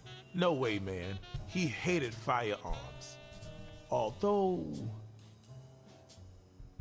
when Bobby Yale was a teenager, he went through a crazy phase. Even dropped out of the gym and joined the gang. Nothing serious. Early one morning, he broke in the gym. Joe was already here and caught him red-handed. Bobby pointed the gun at Dunn and ordered him to open the safe. So, Joe opened it and asked Bobby to put the gun aside, leave the gang, and start boxing again. I got here 5 minutes later and found Bobby crying like a baby in Joe's arms. Then he just stood up and put on his gloves.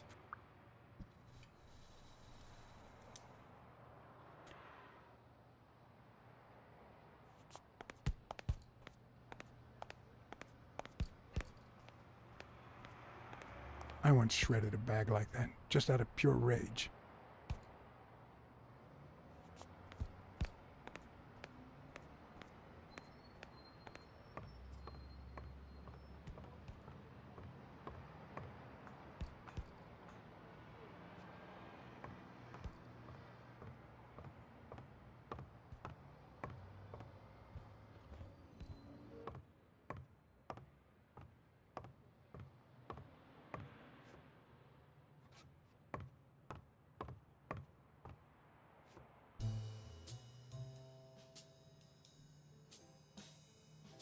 There's something I never asked you about your father's will.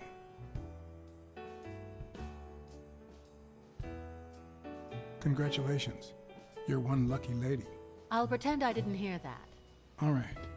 Thanks.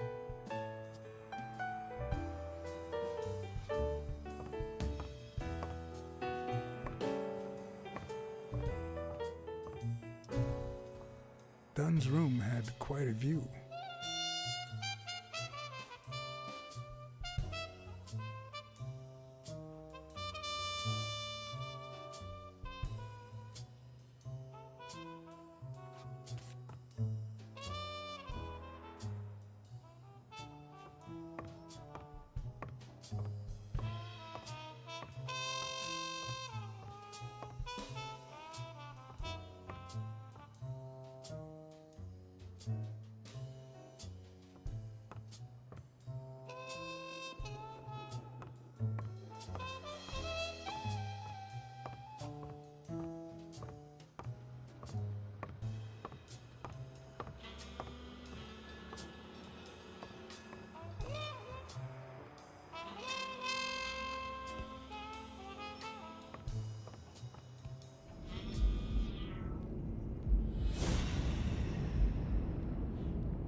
I'd prefer a yellow Cadillac, but I can't complain.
you're hiding something.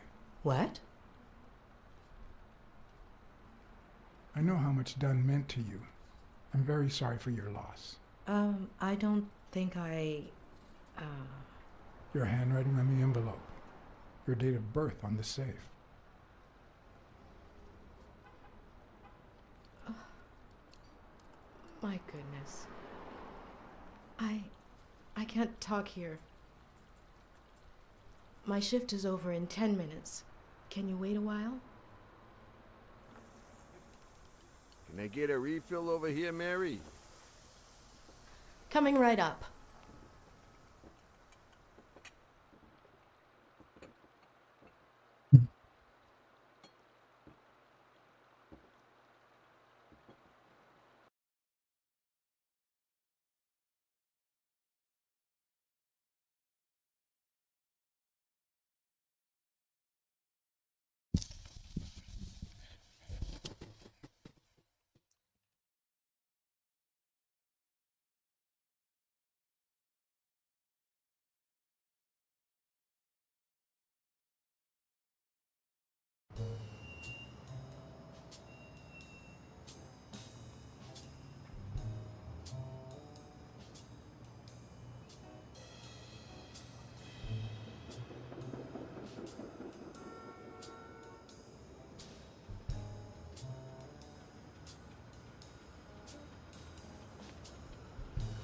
Mary Purnell. The angel Joe Dunn found in his golden years. We'd been seeing each other for almost 2 years. It all started with, well, weekdays I start cleaning the gym at dawn, before my shift at the diner. Joey always came in early, just a little after I got there.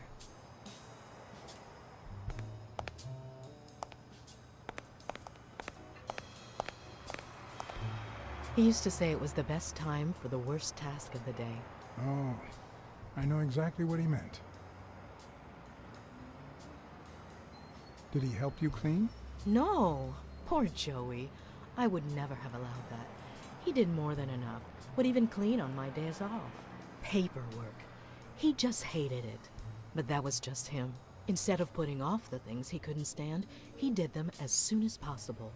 One morning, he saw me crying. I was having a rough day and...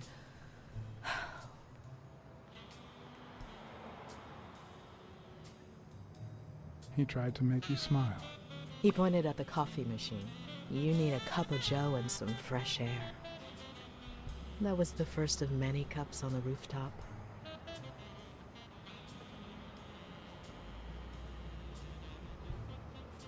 Which is where Dunn seduced you.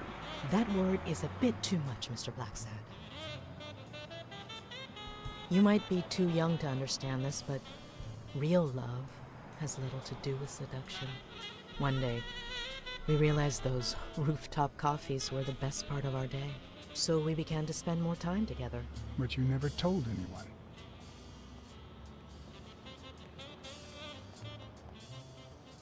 Or perhaps you told someone else? No one. Joey didn't want Sonia to hear about it from someone else before we were sure of the relationship. He was afraid that our relationship would only make matters worse. Until one day, on the rooftop, we realized just how serious our relationship was. And we decided to turn those moments into a lifetime. So he asked you to marry him? Yes, of course. He gave me the wedding ring and we decided to tell the world. He said he needed to share that happiness with his little girl. Turns out, he wasn't that happy after all. What about Yale? Wasn't he like a son to him? Maybe you already noticed, I have a slight cold. I really should be heading home. Maybe you should cover your neck. I lost my scarf a while back, not sure where. And now, if you'll excuse me, that's my bus stop. A pleasure to speak with you, Mr. Blacksad.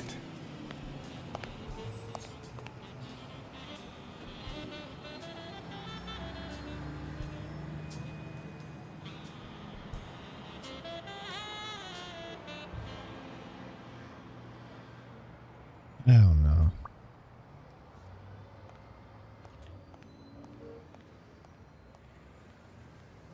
Does she? It's not like that's the first thing she's lied about.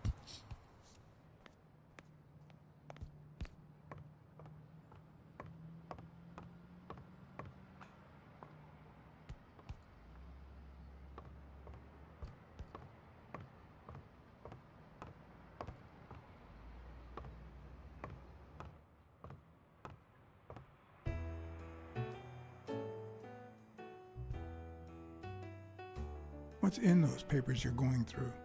Red tape. Great. If you find something, please let me know. I thought you were the detective. You do your job, and I'll do mine.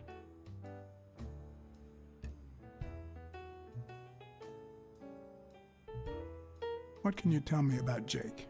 I thought you were friends. Guess I was wrong. He and my father were friends, so don't go down that road.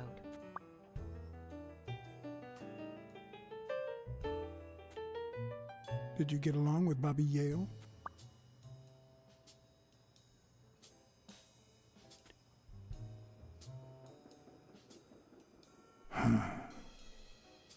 Okay. Forget it. I wouldn't give a damn about him if it weren't for this stupid Jim his stupid fight is supposed to save. Happy?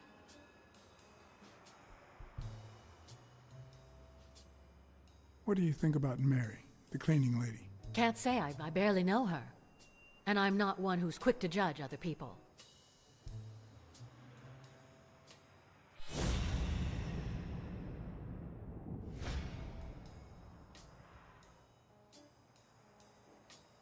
You see, I've got this friend.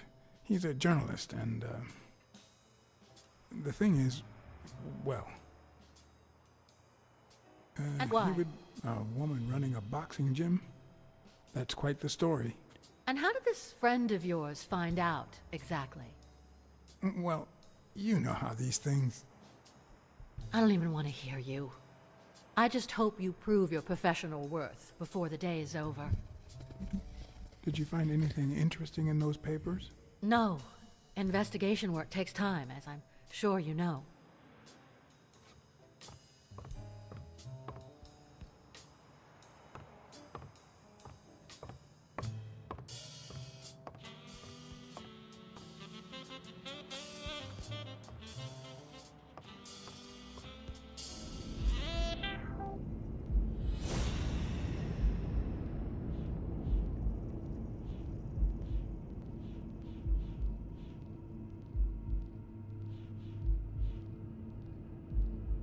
What does that have to do with anything?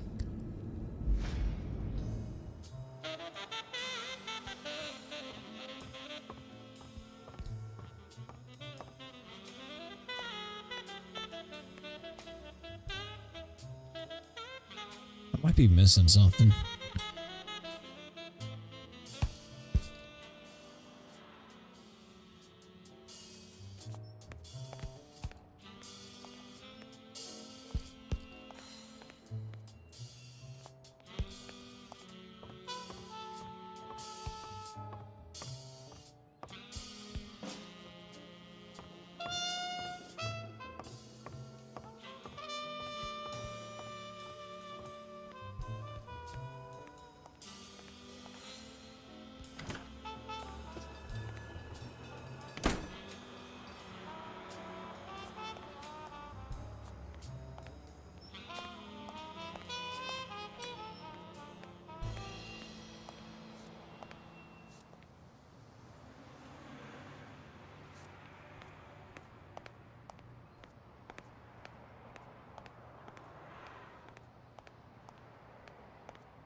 I'd prefer a yellow Cadillac, but I can't complain.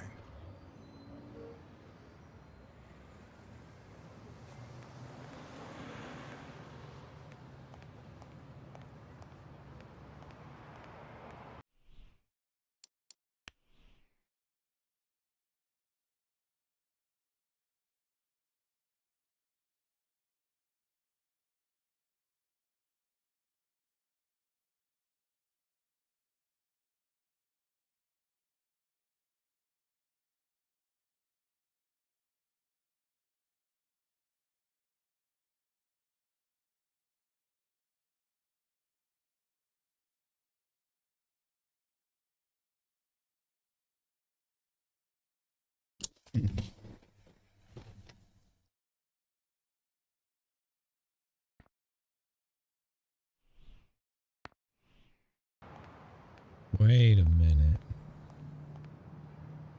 Let's go back up to the roof.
Sorry about that.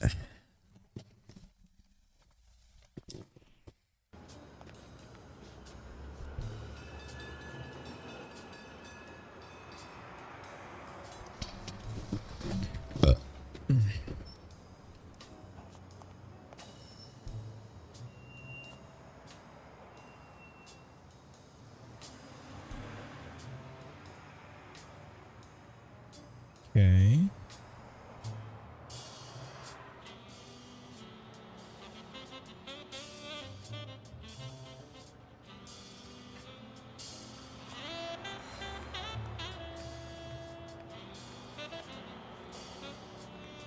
A good place to spy on Sonia.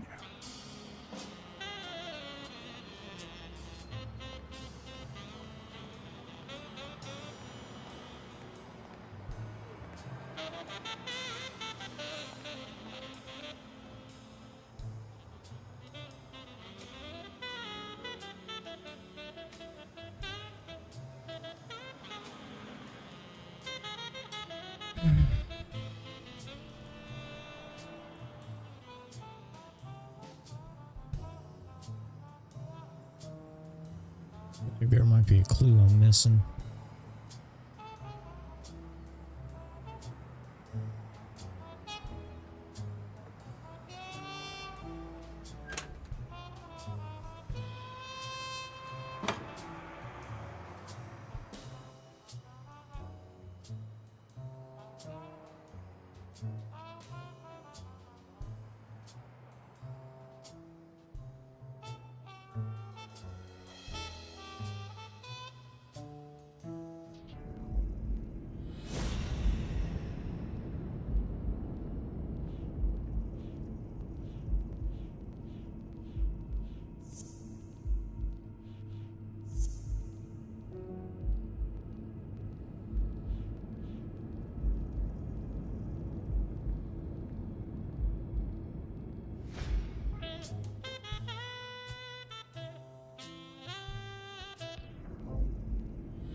do look similar.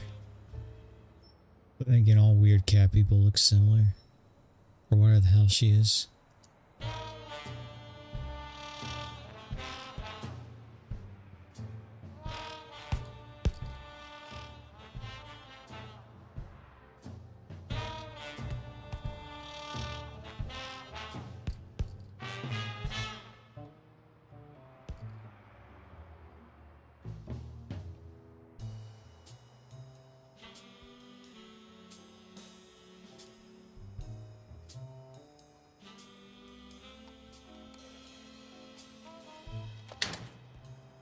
Oh.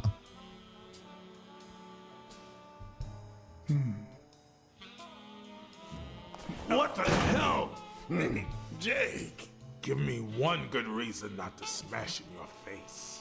What the hell are you doing in my locker?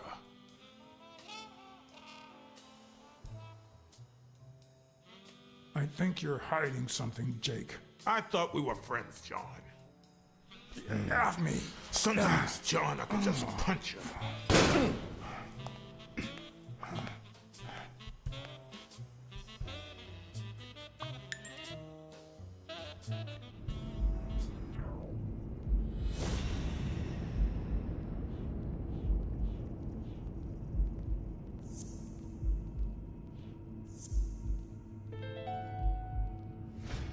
Why do you have that pen, Jake?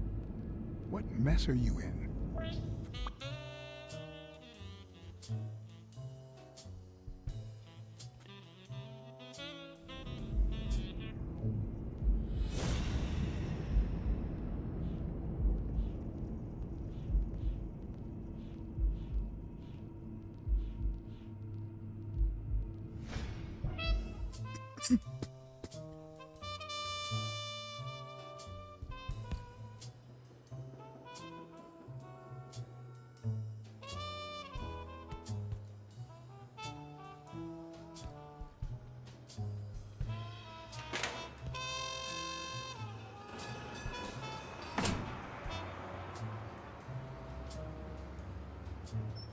I'd prefer a yellow Cadillac, but I can't complain.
Okay, it's no longer an option to talk to her.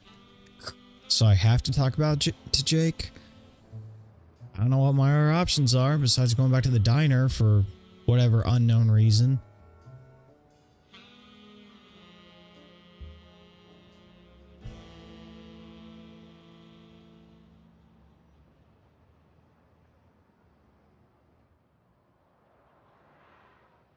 Okay, Jake. I told you. Desmond O'Leary. Huh? I know you work for him. Now you're just making stuff up. Why would you say that? I saw the shamrock in your locker. I know what it means. Okay, let's say you're right. So what? What are you gonna do, huh?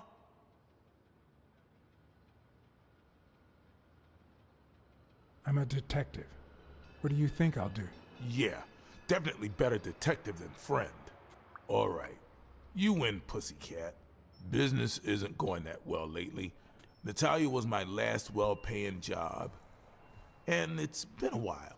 Then O'Leary shows up and offers me a bodyguard contract. What was I supposed to do? Yeah, I understand. Seriously, you don't seem like the type to accept, shady offers.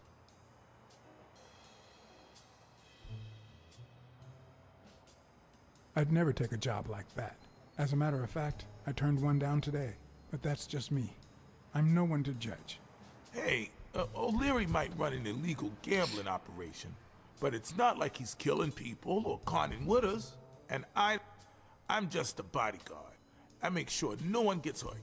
What I do, including my contract and paycheck, is 100% legal. How bad can that be? O'Leary pays you with dirty money, and you're part of a criminal organization. There's no two ways about it. But that's not what bothers me.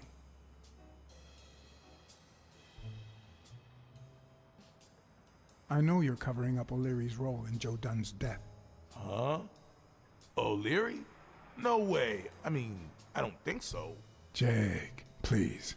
Well, I guess there's no point in hiding it now. I was here the day Dunn died. Go on. I had to take care of some business for O'Leary. He makes me wear the shamrock when I work for him. I'd left the damn thing in my locker. Say no more. You came in the back door. How did you... Yeah, that's it.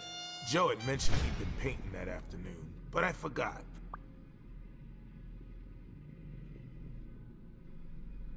I stopped in my tracks when I saw him screaming bloody murder at Bobby Yale at the top of the scaffold.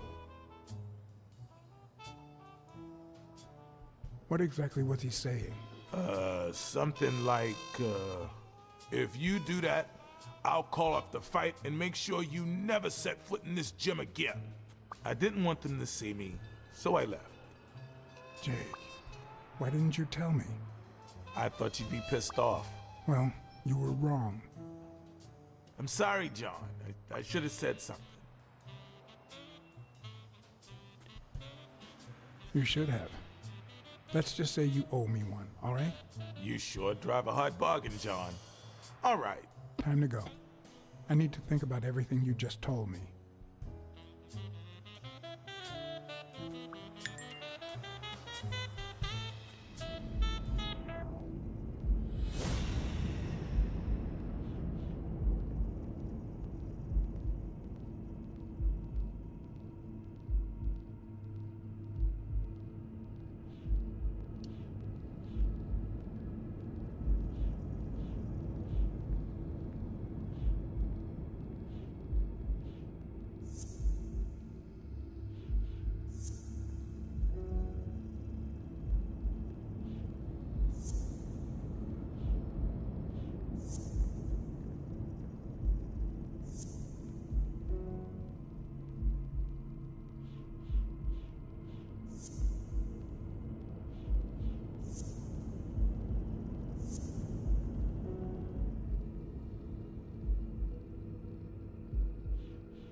Dunn must have punched the can while he was arguing with Yale.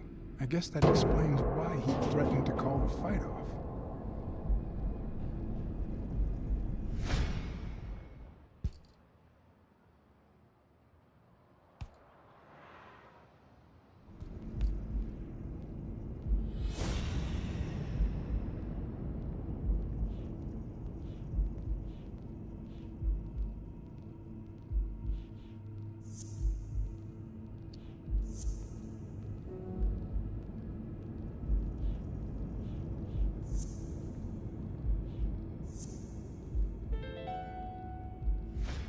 Christ.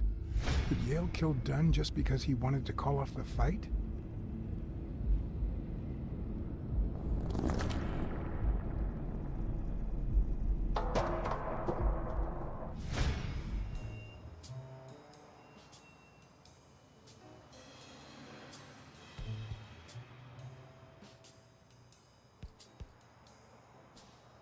I always knew Bobby had issues. But I never thought he'd go that far. I couldn't say. In my line of work, you really shouldn't jump to conclusions. But the chest expander, the box in his locker, the marks on my father's neck. It all leads to him.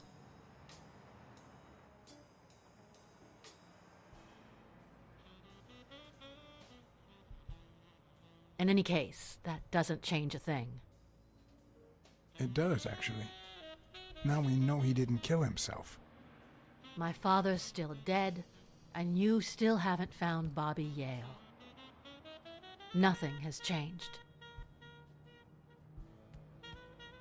Opening the safe and finding my father's will won't help us achieve anything. So please hurry. Time's wasting.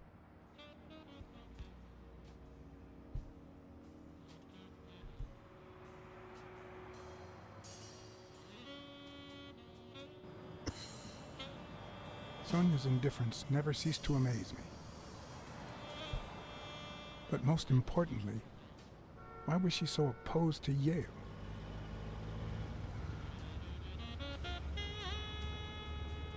John Blacksad? I think I owe you an apology.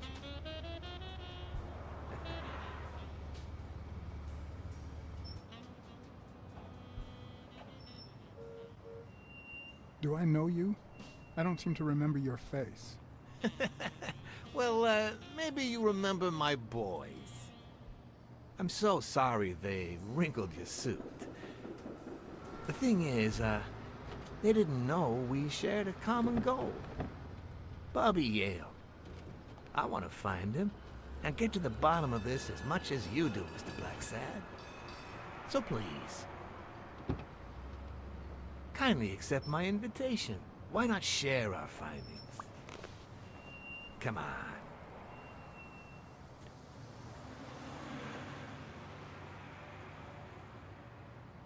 Of course. You don't mind me riding in this fancy car with a wrinkled suit, do you? Oh, I think you look mighty dapper, Mr. Blacksad. Although, if those wrinkles were to rub off on me...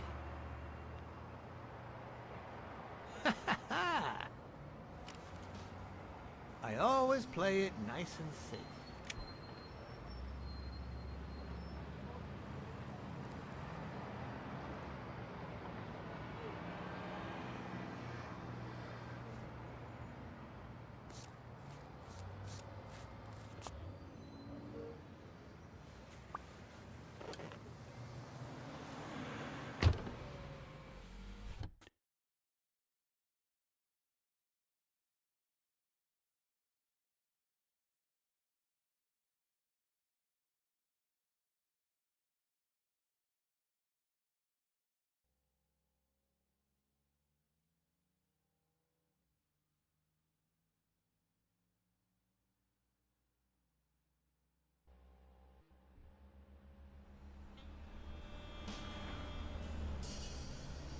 Thank you, Blacksad.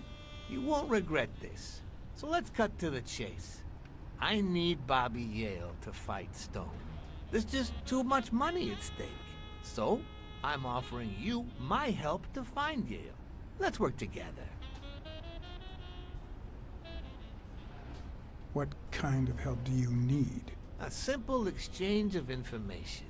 You're a good detective, and I, well, let's just say I have my own ways of making people talk. All right, then. Let's work together. I thought you'd be hard to convince, that you'd appeal to the moral high ground or something. Please, hear me out. Let's say I bet a beer that we find Yale in 3 days, and you bet a beer that we don't. In 3 days, one of us has to buy the other a beer. Is that so bad? We're simply two grown men using our money and free will to conduct a small private exchange. And most importantly, we're not hurting anyone. I said yeah. So, yeah, I run a gambling business. What's so bad about that? I can't really say. Well, I can. Nothing. But I'll tell you what is wrong. The way our government is ruining America. We live in a so-called free country. A place where honest people can make a living, provided they don't hurt anybody. We're not communists. Well, at least I'm not. I would have never thought otherwise. As for me,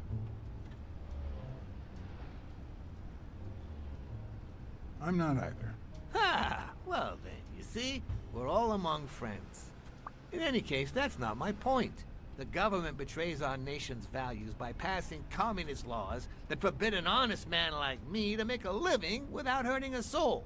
And that, Mr. Blacksad, is just wrong. I'd even say it's unconstitutional. Do you get my point now?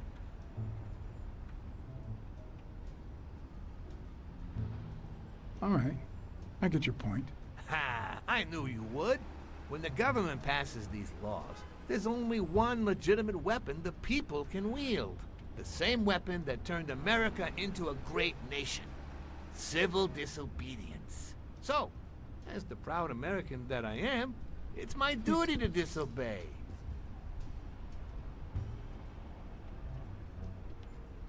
You're bending the truth to justify organized crime.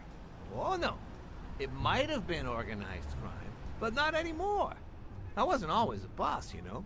No, sir. I started at the bottom, when Lucky Blitzen ran the show. That good for nothing. His was a reign of terror, extortion, violence, you know, that sort of unpleasant thing. When I took over, I decided I'd make people want to do my bidding. Not out of fear, but out of gratitude. I decided to help people so they would help me. That beating your thugs gave me was really helpful. Thank you so much. Those poor bastards didn't even know you were a detective, that you were on our side. Maybe at first. But when they tied me up and beat the socks off me, they knew very well who I was. Seriously? That goes against my rules. Who was it? It was just Wilson. That bastard. Don't you worry. I will have a serious talk with him. I cannot tolerate this behavior.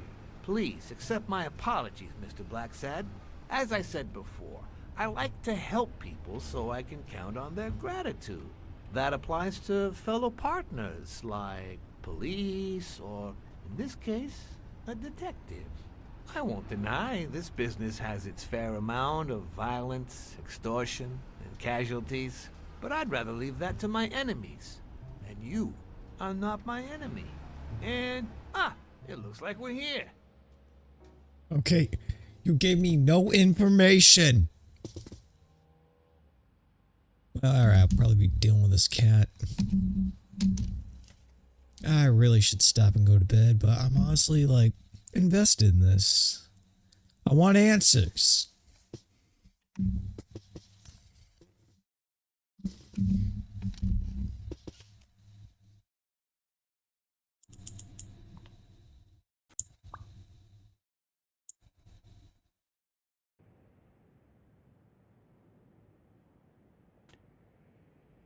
Yale's apartment?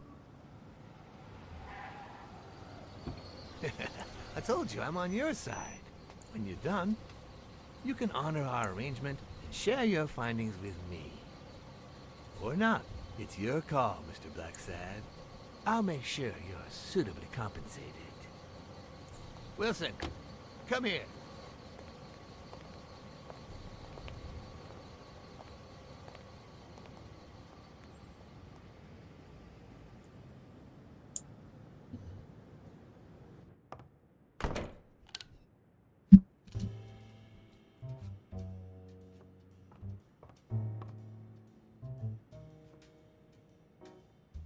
A woman's fragrance. Almost angelical.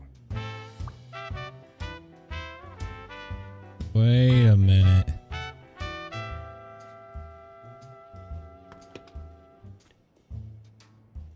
I'm not sure how Yale's love of pickles will help me crack the case, but it's good to know.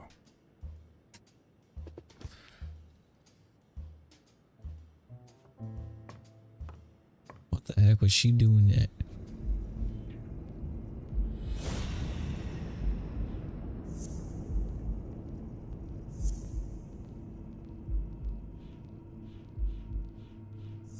She was hoeing with everybody.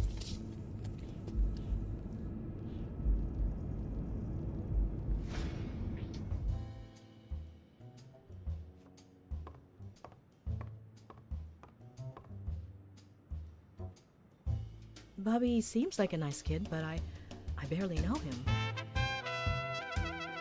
Hmm.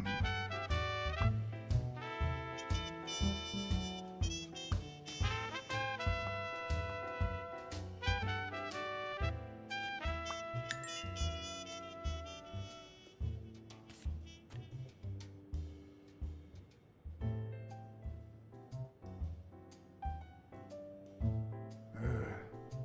17th century French fables. Mayor must be one boring old lady.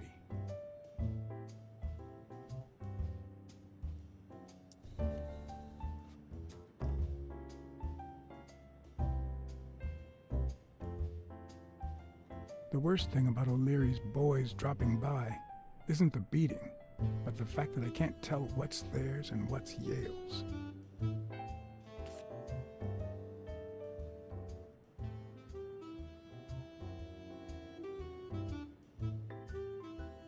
Can't say this is the ideal drink for an athlete. Then again, it could be your classic bookie thug lunch.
Seems like Bobby inherited something more than boxing skills from his father, besides the tendency to vanish into thin air, of course. Nice chain.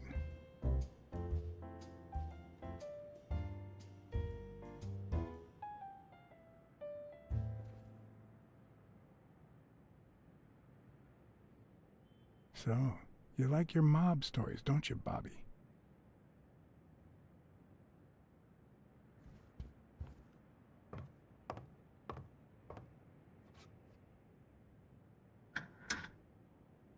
Why would you want such a big closet for so few clothes? Unless someone emptied it recently.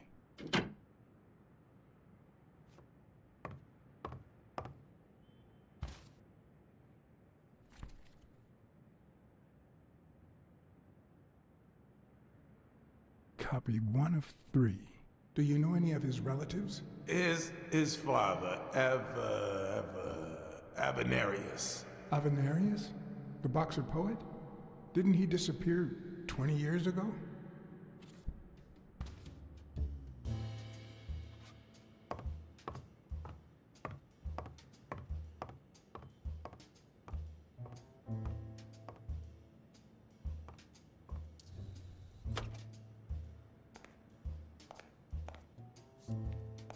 Judging by the general state of the apartment, they were leading a quiet life.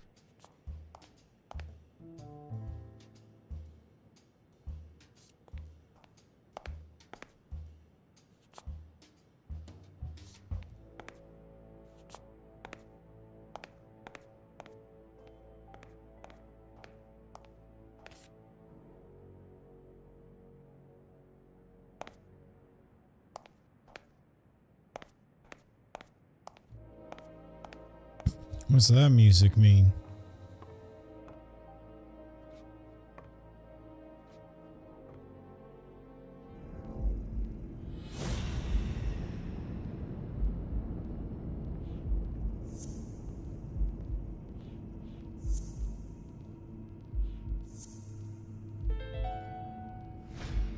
That means she's been here recently. But why? What does Sweet Mary have to do with Yale, the murder suspect?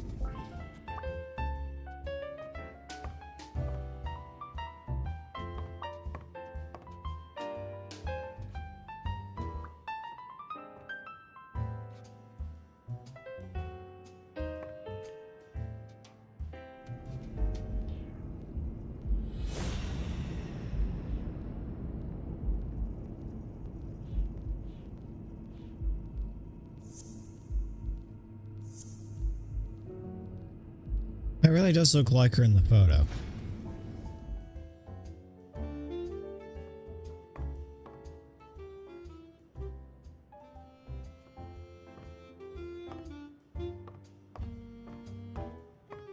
Resentful Cloud. Cheap viewers on at BCAL9SLD. Just one quick look around.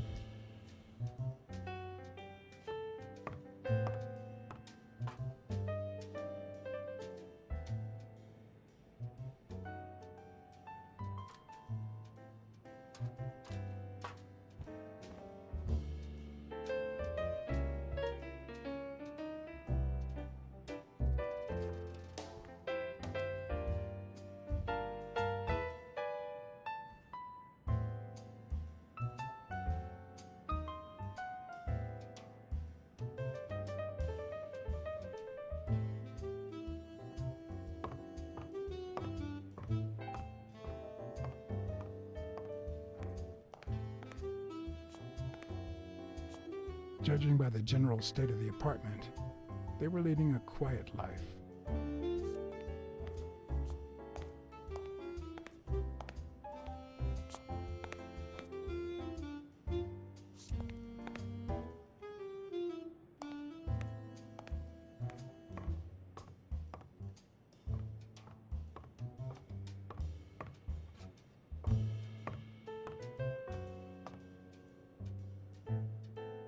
When I left, I told O'Leary I hadn't found a thing. The minute I was alone, I left for Mary's. But before all that, I took a small parting gift for her.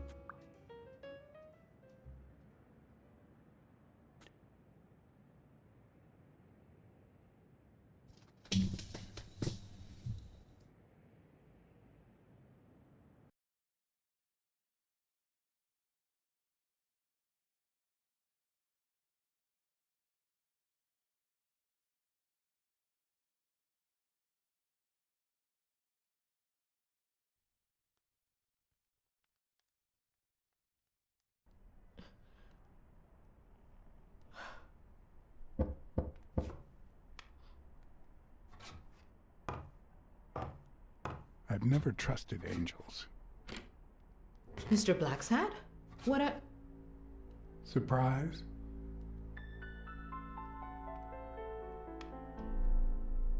When they fall, they turn into demons. Joey told me he was going to spend the afternoon painting the gym and that Bobby would be fixing something up on the roof. So, after I found the body and called the police, I went to Bobby's place, but he wasn't there. How did you open the door to his apartment? I think it was already open. Everything is so confusing.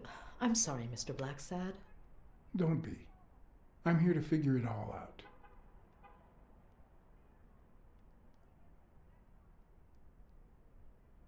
What's your relationship with Bobby Yale?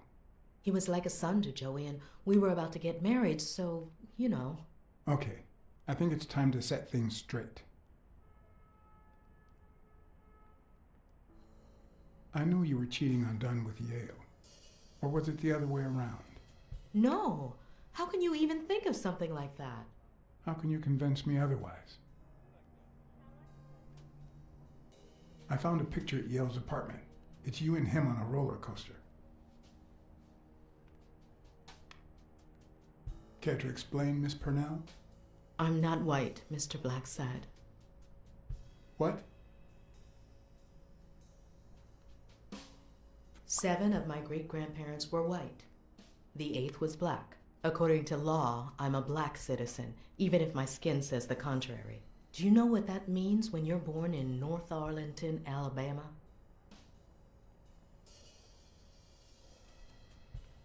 Segregated housing, with far worse homes for colored people.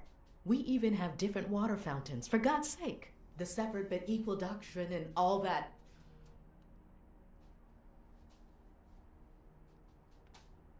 That damn nonsense.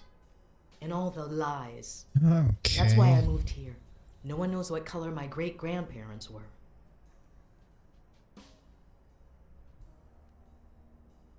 I'm black too, and I don't hide it. Well, at least you're a man. In any case, what's that have to do with Bobby Yale? He's my nephew, Mr. Blacksad. Joe and I first started taking care of poor Bobby when my sister died. That was when he was almost 15. The three of us went on that trip to Luna Park. So this is where Joe Dunn comes in. Bobby was the only one who knew about me and Joey. We were afraid that someone would use my past to ruin his career. It's not the first time I hear that story.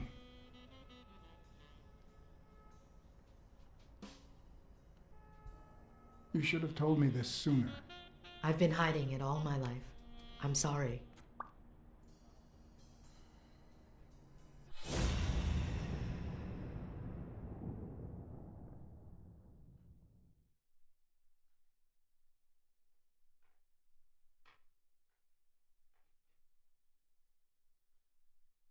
Is she really black?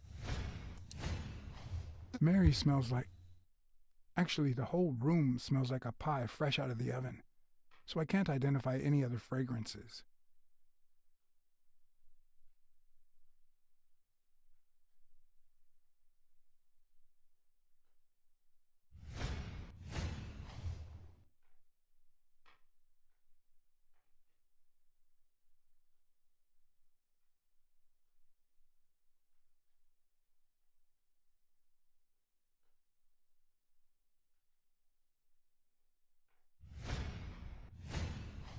TV and radio all in one. Where will these mad times lead us?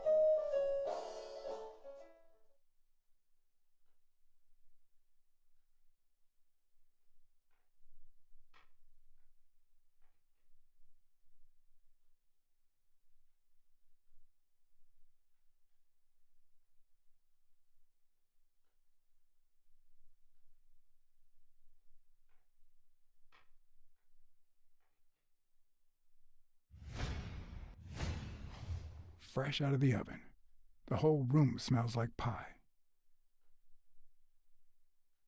Okay, that did not help me with anything.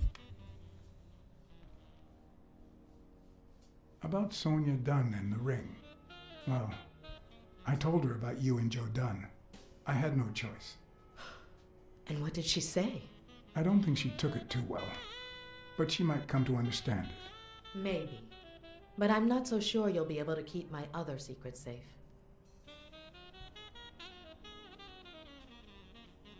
Your secret is safe with me. I'd like to believe you.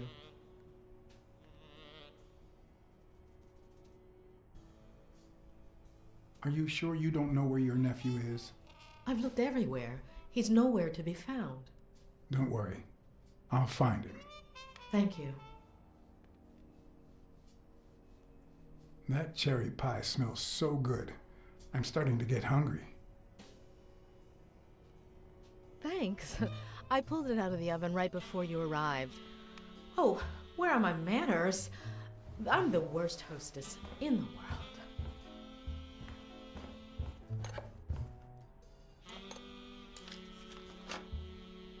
Let me go get a knife from the kitchen. Oh, she's suspicious as hell. And you must be thirsty. Let me see. OJ? Coffee? Water's good, thanks.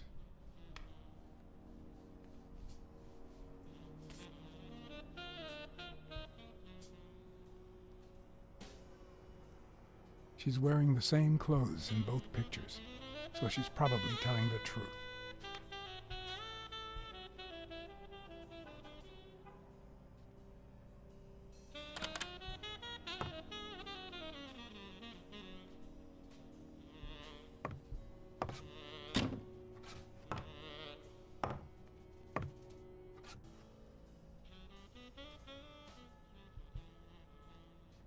That's some beautiful artwork you got there.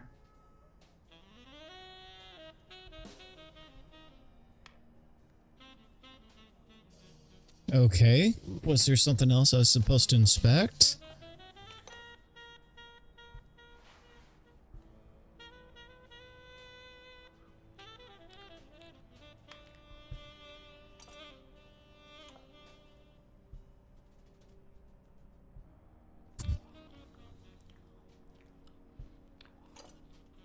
Wow, you just eat the whole dang pie?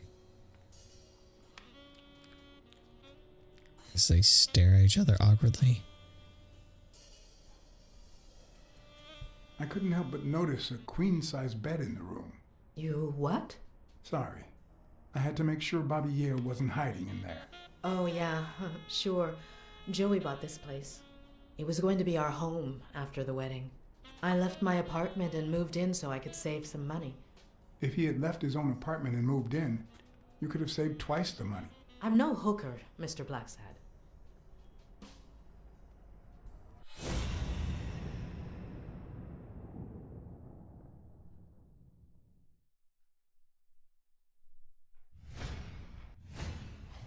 Now that there's almost no pie left, the scent has also disappeared. Interesting. Now Mary smells like a huge dog.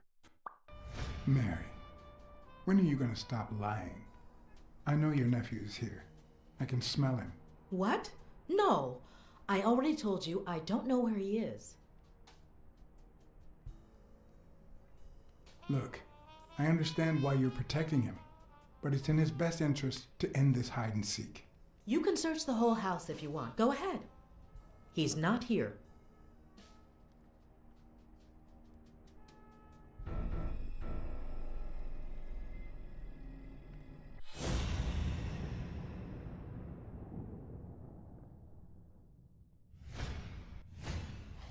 Wait a minute.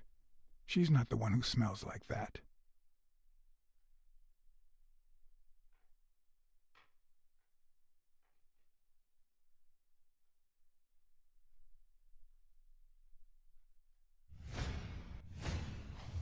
That's where Bobby Yale's scent is coming from. So, that's why you were sitting there. What? I don't know what you're talking about. Yes, you do. Could you step aside so I can check, please? Please go. Mary, for Christ's sake, put that knife down, would you? Leave or I'll...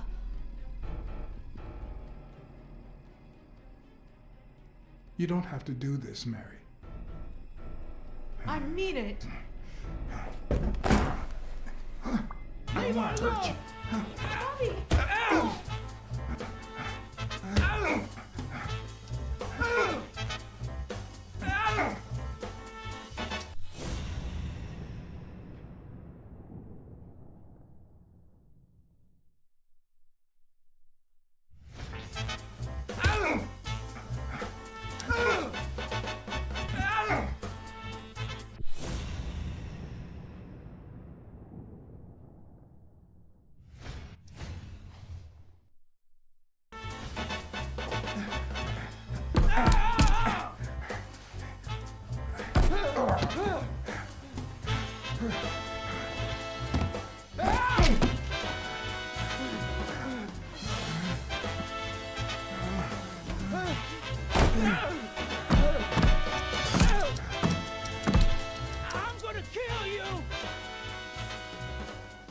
I'm on your side, Bobby.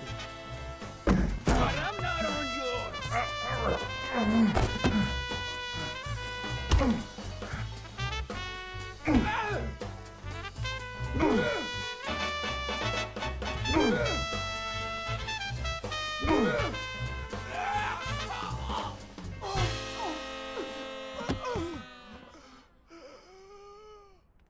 Oh, what? Bobby! Call an ambulance. Do as I say. Go on, call an ambulance. Do it now. In the face of a heart attack, there's two things you can't forget.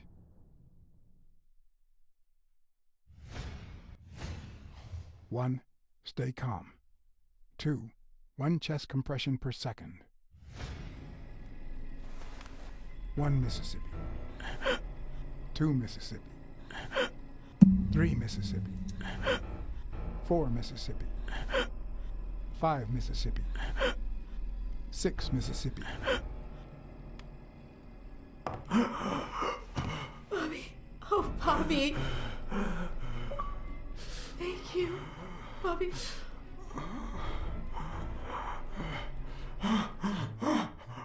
Bobby. Thank you.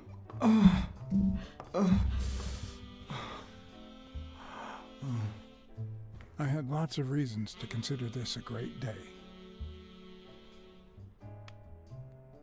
I had investigated a suicide case. I had discovered that, in truth, we were dealing with a murder. I had found and captured the prime suspect. And I had saved a life.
And yet, everything in me screamed that something was going wrong.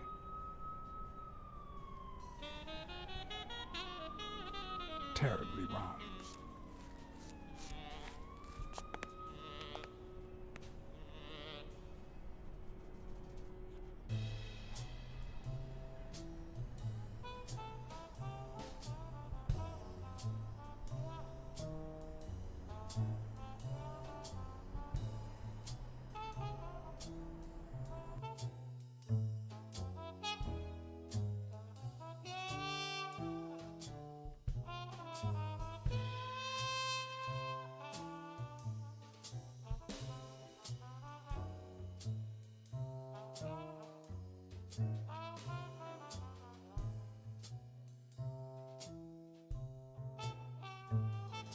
Promise me you won't take the law into your own hands. I'd like to think we're not just vigilantes. I want a gun! What the hell? Bang, bang, bang! A fair amount of violence, extortion, and casualty.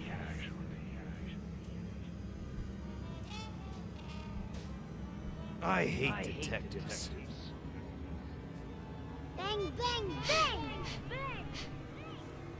You're dead meat, cat.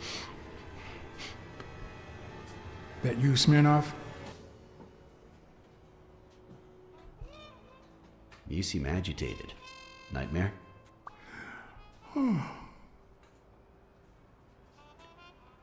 long have I been sleeping? I just got here. Anyway, why don't you go home? In his current condition, Yale's not going anywhere. Besides, We'll take it from here.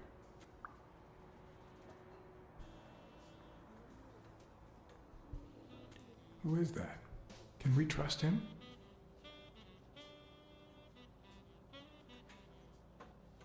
I know how to pick my men, John. You? I'm not so sure. You promised me you wouldn't intervene.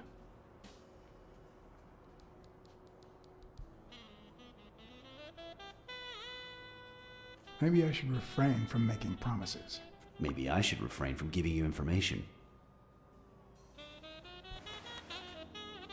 Anyway, what's done is done.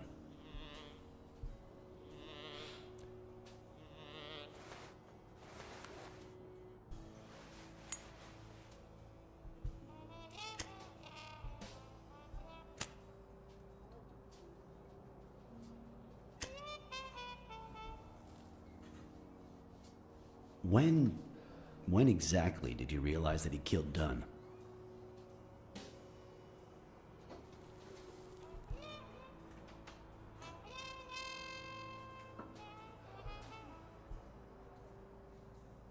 Out of sheer curiosity. I'm a cop after all. To be honest, I'm not so sure Yale killed anyone. How about the motive? Any ideas?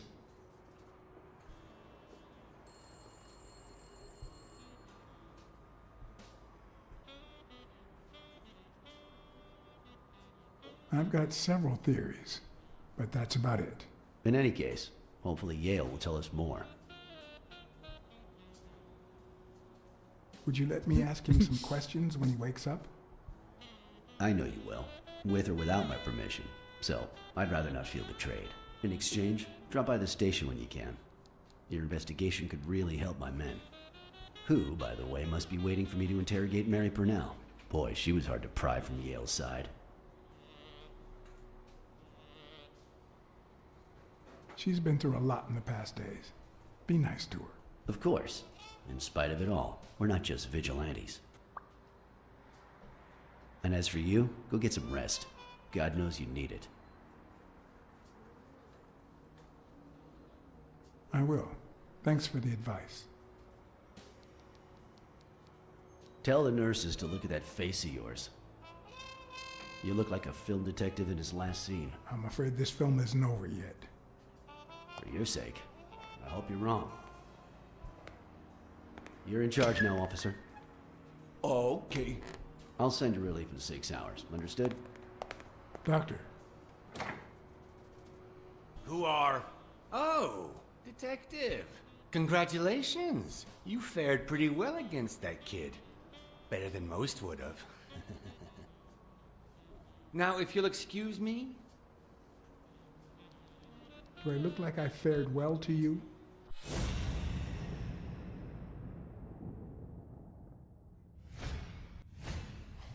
We, as a society, simply don't trust reptiles. But that's not the real problem. The real problem is our extended belief that there's logic to that distrust, that it's natural and well-founded.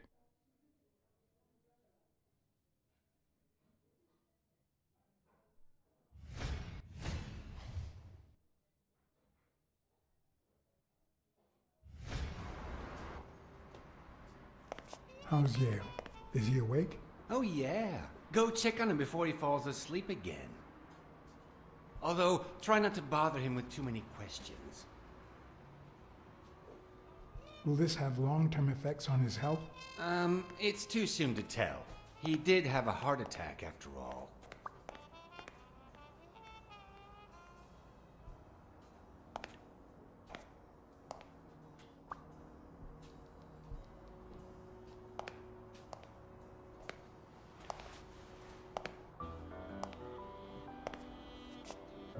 Go away. I don't want to see you. The doctor told me to sleep. I rarely get to interrogate a suspect with his guard down in a place as quiet as this. Getting the chance to study his body language with no distractions is a rare gift.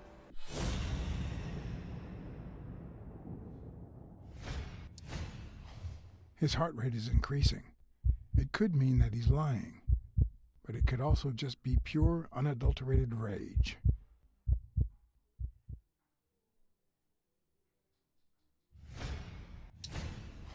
He's clenching his fist, a sign of contained anger.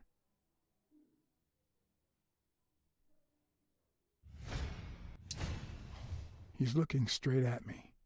If he couldn't hold my stare, I'd think he's lying. But that's not the case. Clenched fist, fast heart rate, fixed stare. He feels some genuine rage towards me. I'm sorry you don't want to see me, but I saved your life, son. Maybe my aunt feels gratitude. I certainly don't. Luckily, I just got my medication. I'll be snoozing soon. All right, I'll just cut to the chase.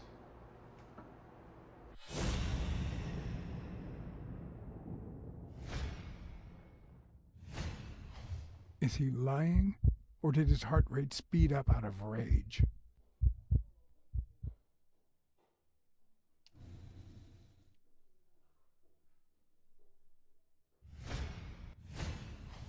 He can't look me in the eye. I'd say he's lying.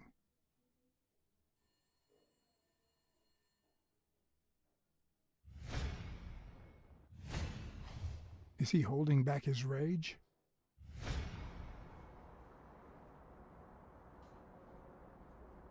Who killed Joe Dunn? What? Are you trying to confuse me? Joe hanged himself.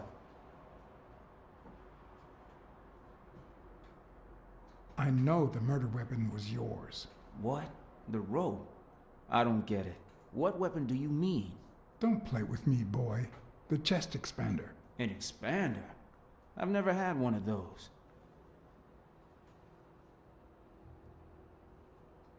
Dunn was too short to hang himself with that rope. So, it's true? He was murdered. All right. Let's just say that I believe you.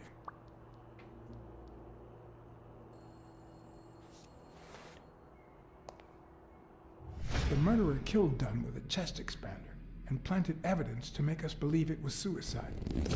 But he also left enough clues behind to make sure we found the true murder weapon. Then he put the chest expander box in your locker to frame you. Do you know anyone that twisted and who also happens to have a motive? I don't know.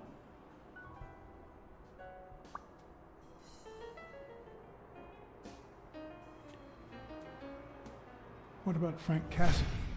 Do you think he has a motive? Maybe. A few weeks ago, Joe took me to a Boxing Managers Association meeting. Headed by Cassidy. Yeah. He was obsessed with making it illegal for boxers to fight without a manager. Or without an associated manager.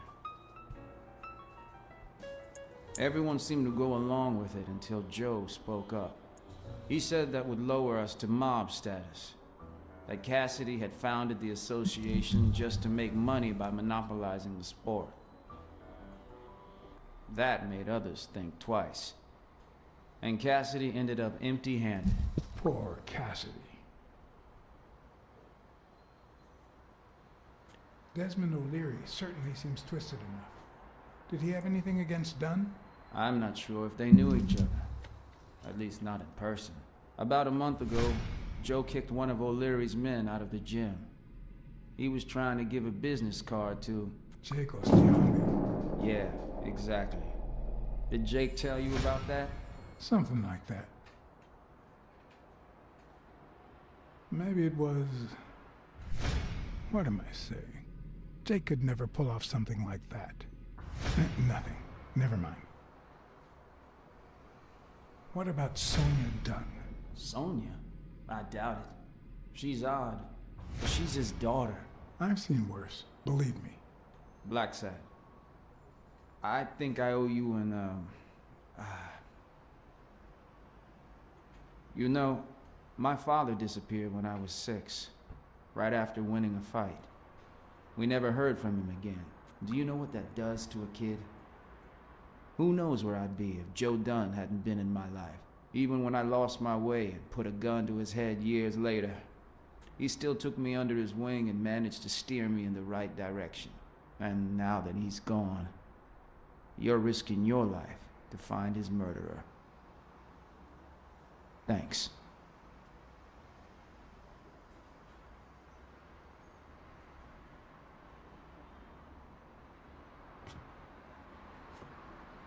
Thank you for...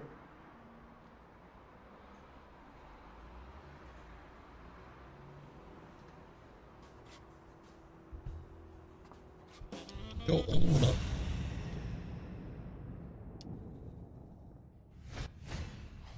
The hands say a lot about what's going on inside a person.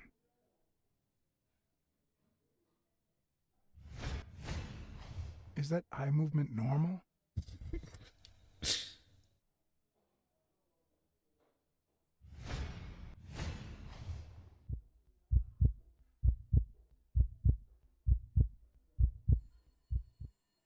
I was gonna say something, but I forget what it is. He seems restless. Should I tell someone?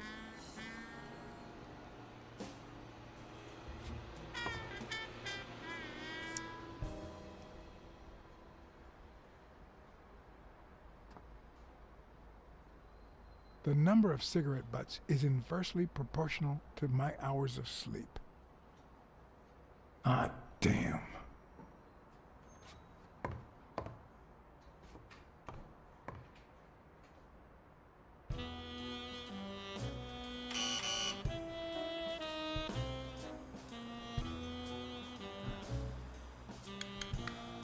See, there's no fever whatsoever. He must be having a nightmare. Are you sure? Wouldn't you have nightmares too after what he went through yesterday? I know I sure wouldn't sleep. I have nightmares myself, but those go way back. Oh, the poor thing. Do you know what my nightmare is? It's that witch I have to work with.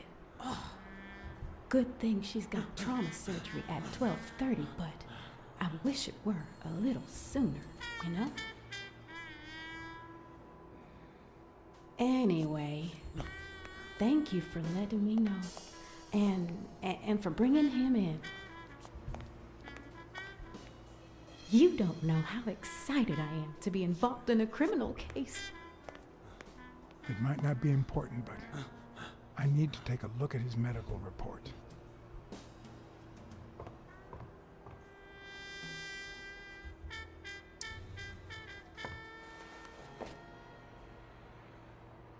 Ugh.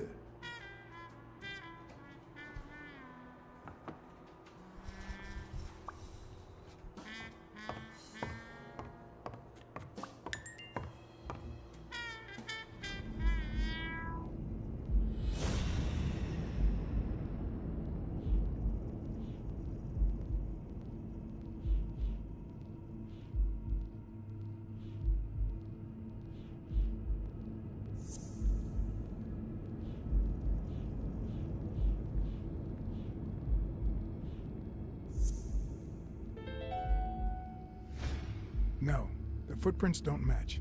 If Yale killed Dunn, he did it without stepping in the paint, or in different shoes.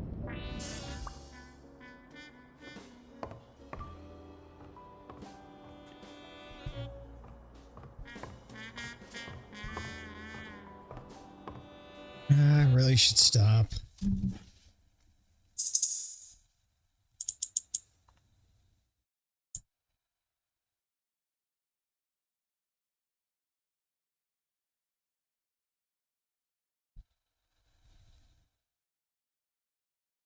All right. Well,